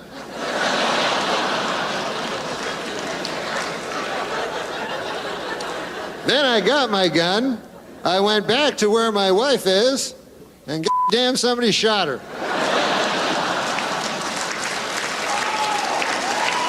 Now, so I don't know what alibis he discarded before he decided to go with that one, but. Is this a really good question, Norm? Who's a familiar face for It's a Blake? question from Blake's good friend, Norm. No, Blake, it's fun watching you this year. Wasn't it cool? Yeah. Thank you. And I was wondering, like, there's a kind of a curse with Rookie of the Year. Nobody's ever repeated it. I didn't think about that. Well, I'll try as hard as I can next year, but All right, man. I don't know. Thank you for that question, though. That's going on top of the goals for next year. The parents of Honey Boo Boo are getting married this week. I don't know what any of that means, but it sounds fucking retarded. So, Jenny, what month was your issue? Quoting Churchill. May of 08. Who was on the cover? Do you remember? It was a Russian girl. And my nickname's Genocide, so I think that was kind of funny. What? What? What do you mean? Is Genocide giving her comedy fucking advice? Why is that? It's funny because there was a genocide. In Russia? Only about 70 years ago. Against the Russian people. Who still lives? But me. That's not You first. Huh? Check it back. No, it was Oh, it wasn't a complete genocide. What do you mean? No, it was. Well, Stalin was a mass murderer. Only Jewish people seem to get really offended by my nickname. There are fives in a case. Dave's getting bored. Right. Well- because they're the only ones that live. Well, the only through true a genocide was the. Well, I don't want to say. Another What one about the this way, American Sam. Indians? That was a true genocide. Wow. What? The American Indians was a true genocide. No, that was for land. No, that was justified. That was for land. We were taking their property. No, It doesn't matter. What doesn't Yes, it matter does. what the motive No, is. the genocide. Yeah, we the did motive against is the to Indians just was hatred of a race to exterminate them It was without a just- it was political or economic justifiable agenda. What we did with the Well, Indians. it's not No, justifiable. well, he's saying it's justified. I said, well, let's Just we got to bury them. I'm just wondering how it's justified. point counterpoint. You've never I'm trying to take another You've never heard the legal term justifiable genocide? Hitler was out of his mind at the time. Clearly insane. I'm trying to take another opinion so we can have some friction here. It's a television show, honey. I can't agree with This everything guy you fancies say. himself a modern day Bill Maher. Thank you for the dumb opinion.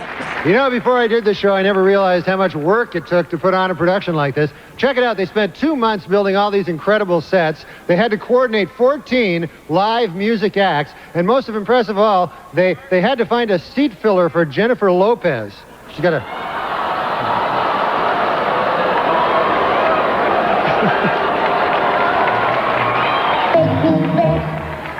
What the fuck?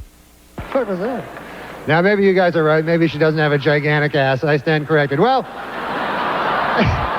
just backstage, a lot of celebrities back there. I mean, I was talking to Jerry Jones, you know, the Cowboys owner, and he's disappointed, obviously. Yeah. Well, he's a good guy, though, man. He's talking about rebuilding the team, you know? And he told me, he says, we have to get back to what made us a championship team.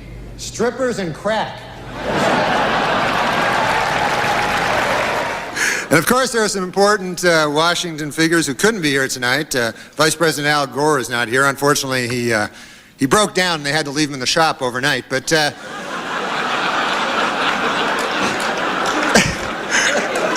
they say he'll be all right later. Something wrong with the voice box or something. I don't know what it was.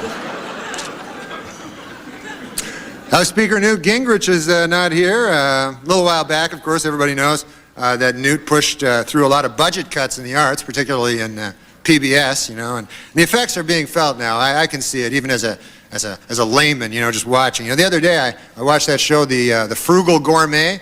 It changed its name to the Cheap Bastard. I mean,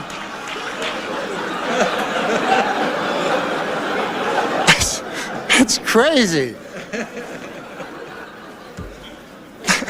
And Senator Ted Kennedy couldn't be here. You know, there's a lot of jokes about Ted Kennedy, but I recently watched an interview. It was very touching. You know, Ted was talking about, or Mr. Kennedy. What the hell am I calling him Ted for? Senator Kennedy was talking about how he proposed to his lovely wife Vicki Reggie, and it was very touching. You know, it was a different side of Ted Kennedy they don't see. He was very old-fashioned and romantic. You know, when he made the proposal, it was very nice. He got up on one knee and he.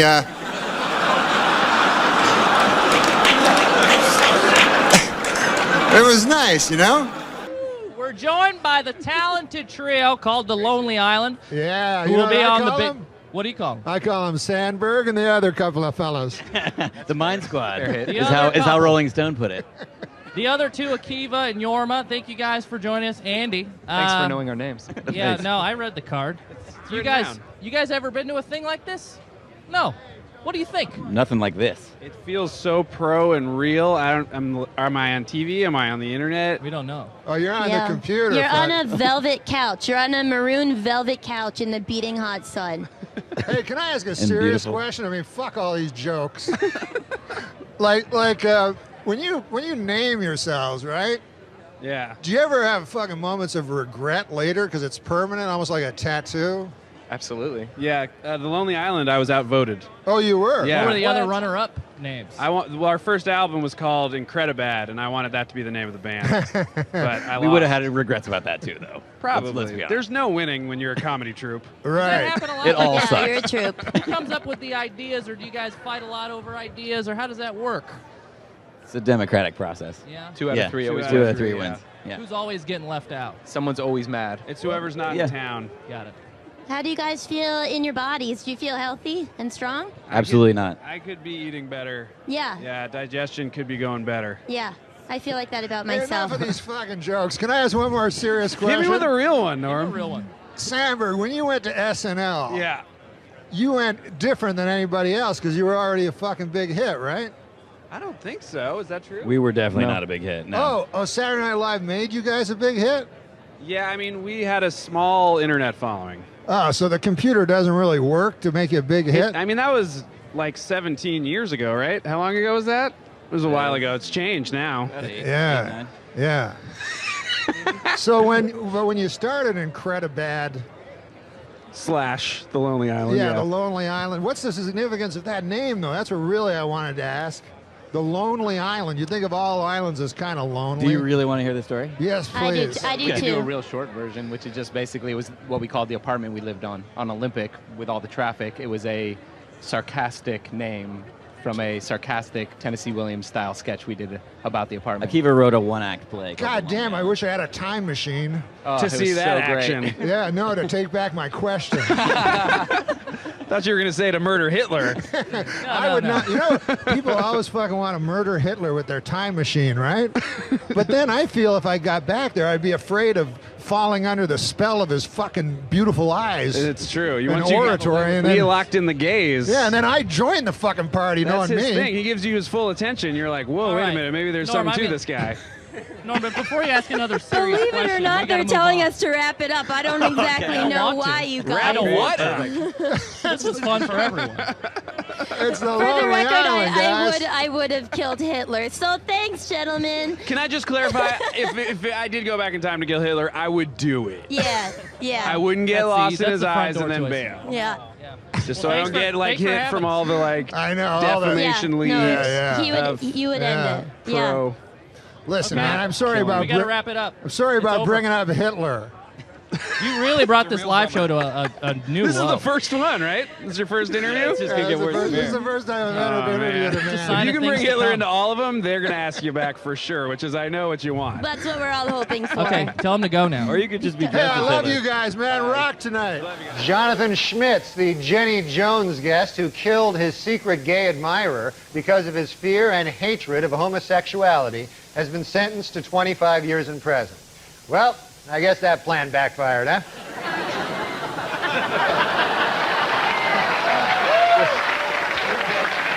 And, you know, as an actor, it's hard, I've heard. But I had a TV show once, Norm. I played Norm.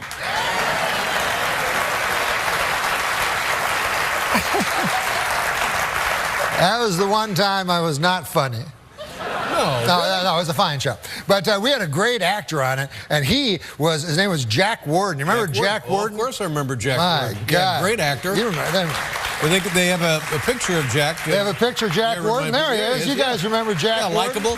A Broadway star, too. He was. He was on Broadway. He told me he was in the Man in the Glass booth where he had to go an hour and a half, one single monologue. Now, I have him on my show, the Norm Show. I played Norm. And his memory's gone, and he didn't like it, you know, and it frustrated him. And I remember I was in the scene with him, so I had to remember all my lines just in case he got his right. So it was really hard on me as well. Oh, yeah, it could take a toll on you. Yeah, sure. so I remember the first line he had, we're watching a hockey game. He's a tough old guy, playing a tough old guy. And he was like, his line was supposed to be, I'll tell you, Normie, hockey's no good anymore, not since they put in their helmets. That was the line, right? So he looks over at me and just blank eyes. So I know he don't got nothing. But he's trying to use his acting skills, you know, so he looks at me and goes, Normie, Normie, Normie. And you could see what he remembered through what he said. Like, because he said it at this exact moment. He'd go like, Normie, Normie, Normie. Hockey, Normie.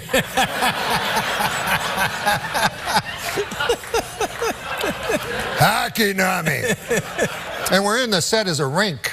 Oh, yeah. Hockey, Normie. I'll tell you about hockey, Normie. I'll tell you. It's no good anymore, Normie.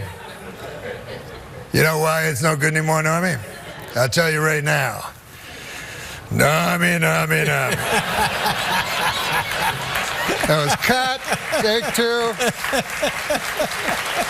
So then, anyways, Woody Harrelson's really cool, and fucking actors, man. When they're really good, it's like something different, right? You know, and because I'm just waiting for the other fucker to stop talking and hoping God I remember. You're my not even line. paying attention. No, I'm just hoping to remember my words.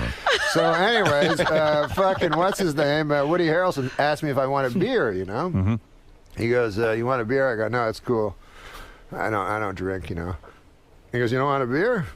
I go, "No, I don't drink, but thanks, man." And then I go, "You drink? Like, I thought you just smoked weed and all that shit."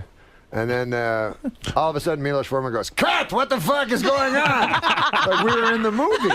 You didn't know? No. You thought he was talking to you. Because he was looking at me and talking like a regular person. There was nothing fake about it. You got caught up in the movie. He was such a good actor. Right. You didn't they yell action? There was nothing to do. No, he doesn't say that. He doesn't do that. And then later... Did you ever meet the real Larry then Flint? later, Oh, yeah. Yeah, I met the real Larry Flint. What was that like? Oh, my God. He was at the fucking... It was this dinner where you talk in front of the president or some fucking thing where you're a comedian and the president's standing beside you. Yeah. So I was the president. I was the comedian. Yeah. And the president was president. Anyway, so whatever. Larry Flint is there, right? So he fucking meets me afterwards in the hallway, and he goes, "Ah!" So I go, what the fuck? And I'm uncomfortable with anybody. Yeah, I get uncomfortable with people that have afflictions. That's the one problem you have. You can't deal with afflictions. I get nervous, and I look close to them, and then I hope they can't see the horror in my eyes. I want to know how Larry Flint got that close to the president. Yeah, but go ahead. He was like, because every year they have a kind of a joke guy, I guess, or something. Right. So he's like, so I have to get close to him. I'm like, what? And he goes, when you're in L.A., you ever get to L.A.? So I go, yeah, I get to L.A. He goes, I'll take care of you. Wow. Thank you. Yeah, so then I was thinking in my head, like normally if a guy says, like, for instance, if my Uncle Basil said, hey, come to the Ottawa Valley, I'll take care of you, that'd mean he'd make you a nice mincemeat pie or something like that. Right. This, I had a feeling was... He's going to fuck you. I think maybe he would have fucked me. I'm going to put it in your ass there, Norm. No, he's not. I'm going to wrestle you and get on top. He's the straightest guy in the world. No, get in my lap. I'm going to have you ride around in my chair with me. No, he's the straightest guy in the world. What I think it would mean is I'd be with some hot lady, and then all of a sudden he'd come in his wheelchair whacking out. Listen to me. Have you ever done anything in your long and storied career that you consider specifically to be in bad taste as you look back on it? Maybe at the time you thought it was a good play, but you look back on it and you think that was in bad taste. Well, sometimes, like in stand-up, I'll do jokes that are like one time I was doing this thing in San Francisco, and they were all gay people in the audience. They told me, so I figured I'll do. In San Francisco? Yeah. No.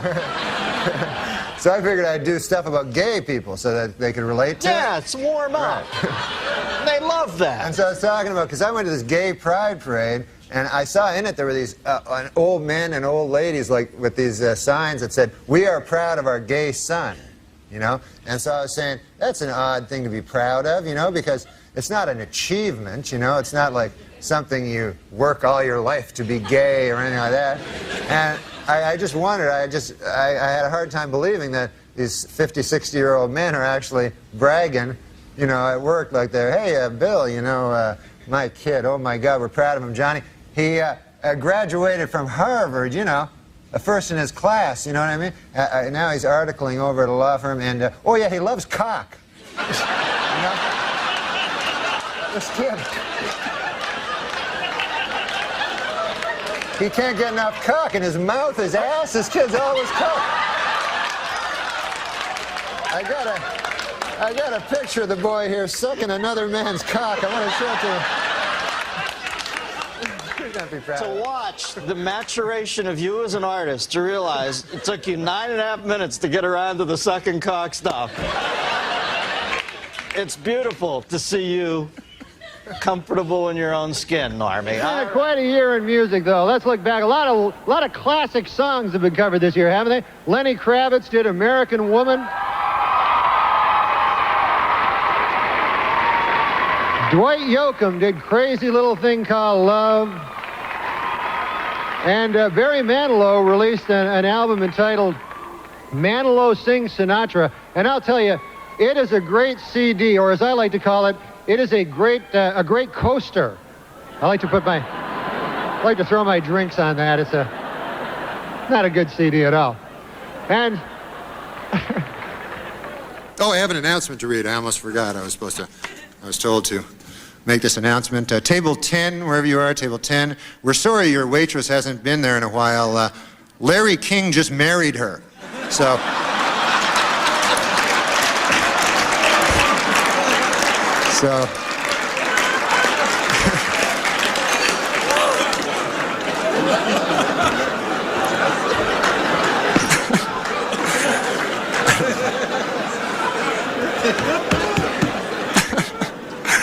I have to say, though, you know, this is an incredible thing for me. You know, I'm just a punk, you know, and yet here I am, you know, I can't believe I'm speaking in a room. I'm standing in a room here with the most powerful man in the country, Alan Greenspan, you know, and it's a little amazing to me. It's a little, you know. Of course, that's the big story in here in Washington is the recent marriage between NBC's Andrea Mitchell and Alan Greenspan, who is 71 years old. And this is sweet, you know, I didn't know this. They wrote their own vows, you know. She promised to love, honor, and speak into his good ear. So that was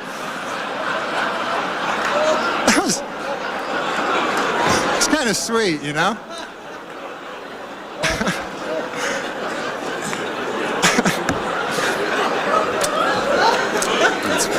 Oh, we're back. I just have word that all the stars are out.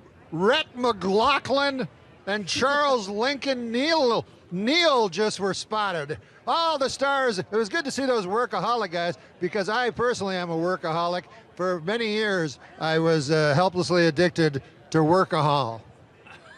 The Roast Master General Jeff Ross joins us. Hi, Yes. Jeff. Welcome. Hi, everybody. Oh, you got the first Hello, world. applause. Yeah. Norm, this is so fun. Thank you Yeah, for having man. me on your live podcast. It's always fun to see you without a giant cloud of marijuana smoke between us. Well, it's outdoors. It drifted away. Yeah, how you doing, buddy? You got your hair cut a little. I had a little trim. I was at the doggy groomer for 2 hours today. Now, I have a question, Jeff. You usually show up wearing something very exotic. Yeah. Why the denim today? I dressed like Billy Jack. Yeah. You look sharp. great. I Thank you, like Jenny. I it. appreciate it. Yeah. I'm trying to up my game for the live YouTube show. Yeah. Oh, man, you're a hot fucking piece of ass. Look at that. I do all my shopping at the mall. Have you ever been to Forever 41? Forever 41. Norm, you're Listen. dressing like you're going to help somebody move. You're wearing sweatpants to the biggest show in YouTube history. This is the biggest show on the internet. You dress like you're going to paint the set. He can't help himself. I gotta ask you this though. Hey, I saw, by the way, on the computer, a show you do now called Morning Roast.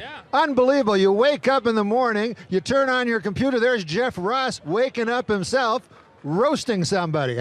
How's that work? Well, whatever comes to my hungover head, I just start making fun of, and Yeah. I put it up on my YouTube page. God damn, it's funny. Who should I roast this week? What about Cassim? Yeah, It would be an honor if you could just do me. He's an Arab, if that helps. I only roast celebrities, Cassim, so you're off the hook. Thank you. Orange is the new black.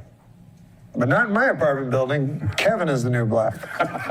Today is the 11th birthday of President Obama's youngest daughter, Sasha, or as I like to call her, the uppity one. Oh, goodness gracious. Yeah. Jesus I'm a regular mortal.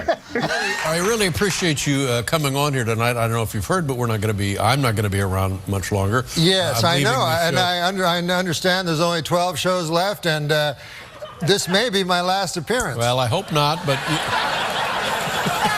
So I was going to ask for a souvenir. You know, you're the first person to bring this up, and I'm touched. And I want to say to you, Norm, as a friend and as somebody I have admired your entire career, whatever you want is yours. Except, Todd, you're not giving up the sweatshirt, are you? Anything you want. Okay, excellent. Well, maybe, oh, I know. What? No, wait a minute. That's Norm. Those are expensive. Can you be careful? Oh my God, Norm, look out! It's fine. That's fine. It's still under warranty. Okay, we'll be right back with Norm MacDonald. I'll tell you what, this is what happened to me with the psychiatrist once. I think this is why I don't do it anymore. You did go to a psychiatrist. When I was a young man, when Yes. I was like 17, or trouble kid, and they sent me to a psychiatrist. Right. And I talked to the guy, and I talked to him twice, right? Right. Next week, he fucking commits suicide. Is that true? So it's in the paper that I'm reading about. The guy's the worst fucking life ever. Like coke and yeah, you know. I mean, I shouldn't say the worst, but you know, just the worst fucking life. And I felt so bad because here I am yammering to him on his last week of life about, my God, my mother. You know, so. You did MTV Beach House recently, and you know, there's a certain kind of person you expect to show up on the MTV Beach House, and I hear, we'll be right back with MTV Beach House, our special guest, Norm MacDonald. I'm like, what the hell are you doing? It's this. What was that? It's this show on MTV, right? I know. And it's at a beach. It's at a know? beach. And they don't script anything. Like, you know, they do like for anyway. So the dude, the host, was like, hey Norm, do you mind wearing a pair of trunks? You know, bathing trunks? And I go, no, I don't want to wear that. You know, because I'm like, my body's like all weird looking and everything. everybody else is super hot ladies and super hot men. I don't, whatever. Whatever you... Wow. So, got an issue about that. All right, go ahead. So I'm on the show, right? So they're saying, hey, come on, seriously, put on the trunks. I'm like, no, man, I don't want to. So then they think this will be funny. They go, hey, we're going to show you a fashion show. Some dudes will come out, and show you, you see what you think. I go, what? So all of a sudden, these 3 dudes come out, right, dancing around in their thongs and shorts and everything. They're wearing thongs or shorts? Which one? Bathing trunks, but some of them are like thongs where you can see their dirty arses. So,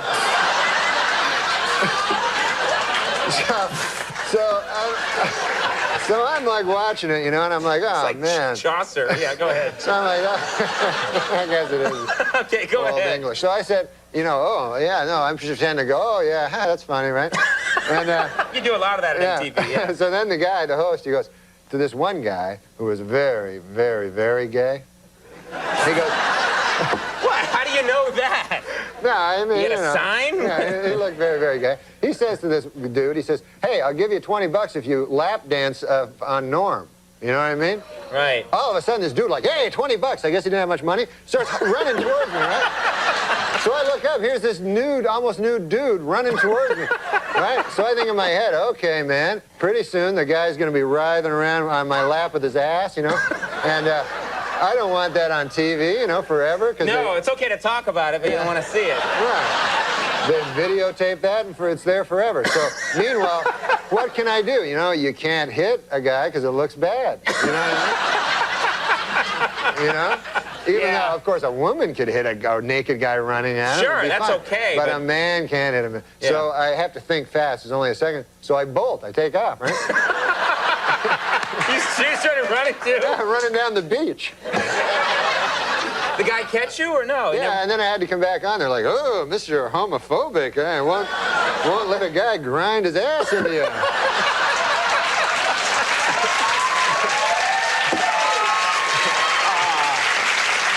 Norm MacDonald trolled a lot of comedians over the span of his career, whether it be Anthony Jeselnik, David Spade, or Doug Stanhope. If you were anywhere near Norm, there was a really good chance he'd play a practical joke on you. So what happens when the king of jokes encounters what a lot of the internet and comedy space online considers the antithesis of jokes? Well, you're about to find out. Also, if you think my voice is AI, you're wrong. Joe Rogan has a bit of a reputation for missing jokes on his podcast and ducking punchlines from other comedians. We've even seen him get agitated at Harlan Williams for really committing to his bit when he was on his podcast. Or by getting mauled by a Pride Alliance. Does that mean they're gay if it's a Pride Alliance, by the way? No, Pride isn't always gay. Okay, they look gay to me. Pride didn't used to be gay. It used to be like MRSA is medication-resistant staph infection. Wow, a lot of black gospel singers get that, I hear. MRSA? Oh, that's Mercy. I'm sorry. I'll show some more examples of this later on, but if you don't know the story Joe always tells about Norm MacDonald, I'll bring you up to speed really quick. Basically, Norm and Joe ran into each other on a plane, and Joe tells the story on his podcast anytime somebody brings up Norm MacDonald. Have you hung out with him? Yeah. I've never hung out with him. I hung out with him twice accidentally. On 2 separate occasions, the we were airplane. on planes. I told you about it, right? I heard they are the one of them, and he was smoking. Yeah, that's hilarious. As soon as he landed, he was talking about how great it was to quit smoking. As soon as he landed, he ran into the gift shop and bought cigarettes and was lighting them before he was on his way out the door. I go, I thought you quit. He goes, I did. Talking about it. I wanted to smoke. Yeah, he just does what he wants. But it feels randomly, on 2 occasions, I just was sitting next to him on a plane. So the story itself is pretty funny as a Norm fan, because this was obviously Norm playing a little bit of a practical joke on our boy Joe. What's even funnier, though, is that Joe still doesn't understand that Norm actually never quit smoking, and he was just messing with him the entire time. In fact, he likely still doesn't even know that Norm was messing with him the whole time. Obviously, it's really cool and fun to sit next to Norm on a plane randomly twice, but for him to run the I just quit smoking bit and Joe not get it is really funny and makes the bit even better. Joe has told the story on his podcast a bunch of times, and I'm pretty sure it comes up every time somebody on the show mentions Norm MacDonald. Like he told Tom Green on episode 2108 of the podcast, and Tom even told Joe that this is probably an elaborate setup and that Norm probably never quit smoking in the first place. I was on a plane with him accidentally twice. Nice. Twice. That must have been amazing. Twice on 2 separate occasions. Just The moment we land, he walks into the gift shop, buys a pack of cigarettes, and he's lighting them before he gets out the door. Yeah. And I go, I thought you quit. He goes, I did, but all that talking about it made me want to smoke. Yeah, it's probably all an elaborate setup, right? He probably was planning it the whole way. I don't know. Who knows? He probably doesn't even smoke. He was just doing it as a gag. No, he was.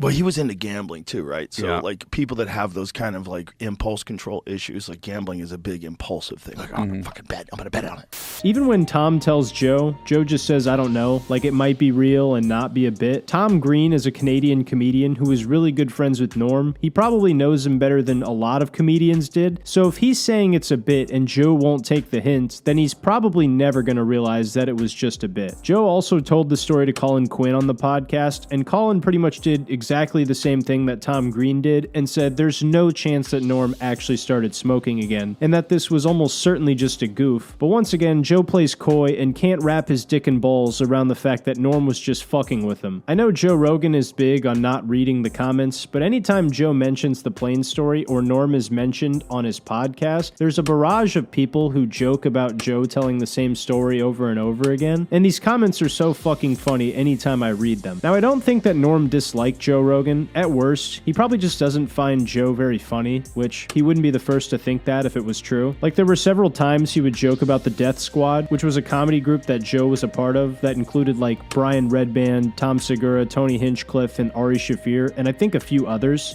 We're all good. So you opened for Mencia, which made you the enemy of the Death Squad. Yeah.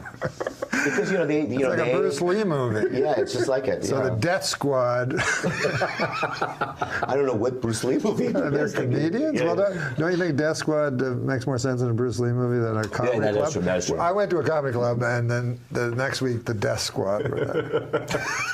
It was just odd. So even though Norm has made fun of Joe Rogan and the Death Squad as a whole, I really don't think that there's any bad blood between them. There was one time back in 2016 that Tony Hinchcliffe allegedly stole a joke from Norm, and he actually tweeted at Norm about the situation, asking if Joe could vouch for him. Joe obviously defended Tony, but then Norm basically said that the joke was definitely stolen in his eyes. So even when Joe vouched for Tony, it didn't really mean shit to Norm anyway. Then again, Norm might not have even cared that much and just wanted to fuck around with Joe. That's one of the funniest things about Norm, was that you never really knew if he was being completely serious or not. Norm also trolled Doug Stanhope on Twitter when he said he would tell the story about how Doug changed his comedy career forever, and ended up never telling the story. So Norm was a big troll on Twitter, which makes me think maybe he wasn't even being serious when he tweeted at Joe about Tony and just wanted to stir the pot a little bit. I don't know, maybe you guys could leave your thoughts on that. Joe has said many times on the show how much he loves Norm MacDonald, which, all of us do, and he said he would have done anything in his power to get him on the podcast. In fact, I think having Norm on would have broken the internet because of how many jokes Joe would have probably missed from Norm. As we know, Norm is the king of trolling, and we've also seen plenty of instances where Joe just completely misses jokes when said by other comedians on his show. Have you heard of this? I've heard of this, yeah. Right, so it's going to be some sort of a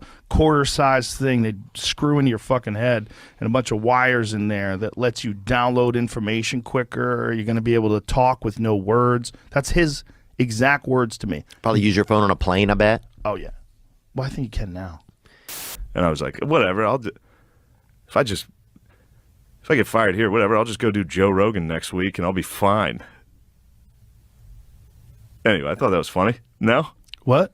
I think it's safe to say Joe would have definitely had several bits fly over his head if Norm ever went on. I also know we would hear Joe bring up the story of the time he sat next to Norm on the plane and asked Norm about the smoking thing in person. And Norm, being as funny and as brilliant as he is, would have probably rolled with the punches and kept playing along with the bit and saying, Joe, I wasn't joking, right? Tom Green and Colin Quinn were lying to you. Those dirty dogs. Norm would have played a few more tricks on Joe just for old time's sake. Norm might have even taken it further and said, Joe, us sitting next to each other on the plane wasn't random, right? I had actually been following you both of those times. Or just some other goofy Norm type of shit he would say. Sadly, we'll never know for sure now that Norm is taking a dirt nap with Larry King. I think Norm was supposed to go on Joe Rogan's podcast at some point because there was an Ask Me Anything that Norm did where he was asked about going on Joe's podcast and he said he would do it. Then again, if you read this response and think about the type of guy Norm was, you might just see this and assume Norm was fucking around and actually had no plans to go on Joe's podcast at all. Obviously, we'll never 100% 100% know for sure. I actually figured 2018 would have been a perfect time for Norm to go on Joe's podcast after all the Me Too stuff happened to him. If you haven't heard about this, I made a whole video covering it. Basically, Norm made some comments about like the Me Too movement and the backlash people received from it, and that got him in trouble. And he was also apparently contracted with Netflix when he had that show, Norm MacDonald Has a Show, and they said they didn't want him going on Joe's podcast, which really sucks because I figured Joe's platform could have helped Norm clear his name a little bit, because honestly, he got in trouble for really not any good reason at all. Instead, he chose to go on that one show with all of those yammering bitches. I'm confident that Norm did still like Joe, even though he didn't find him funny more than likely, because after all the trolling and jokes about the Death Squad, according to Adam Egget, they were planning on starting up Norm's podcast, Norm MacDonald Live, again at some point, and they wanted Joe to be the first guest back.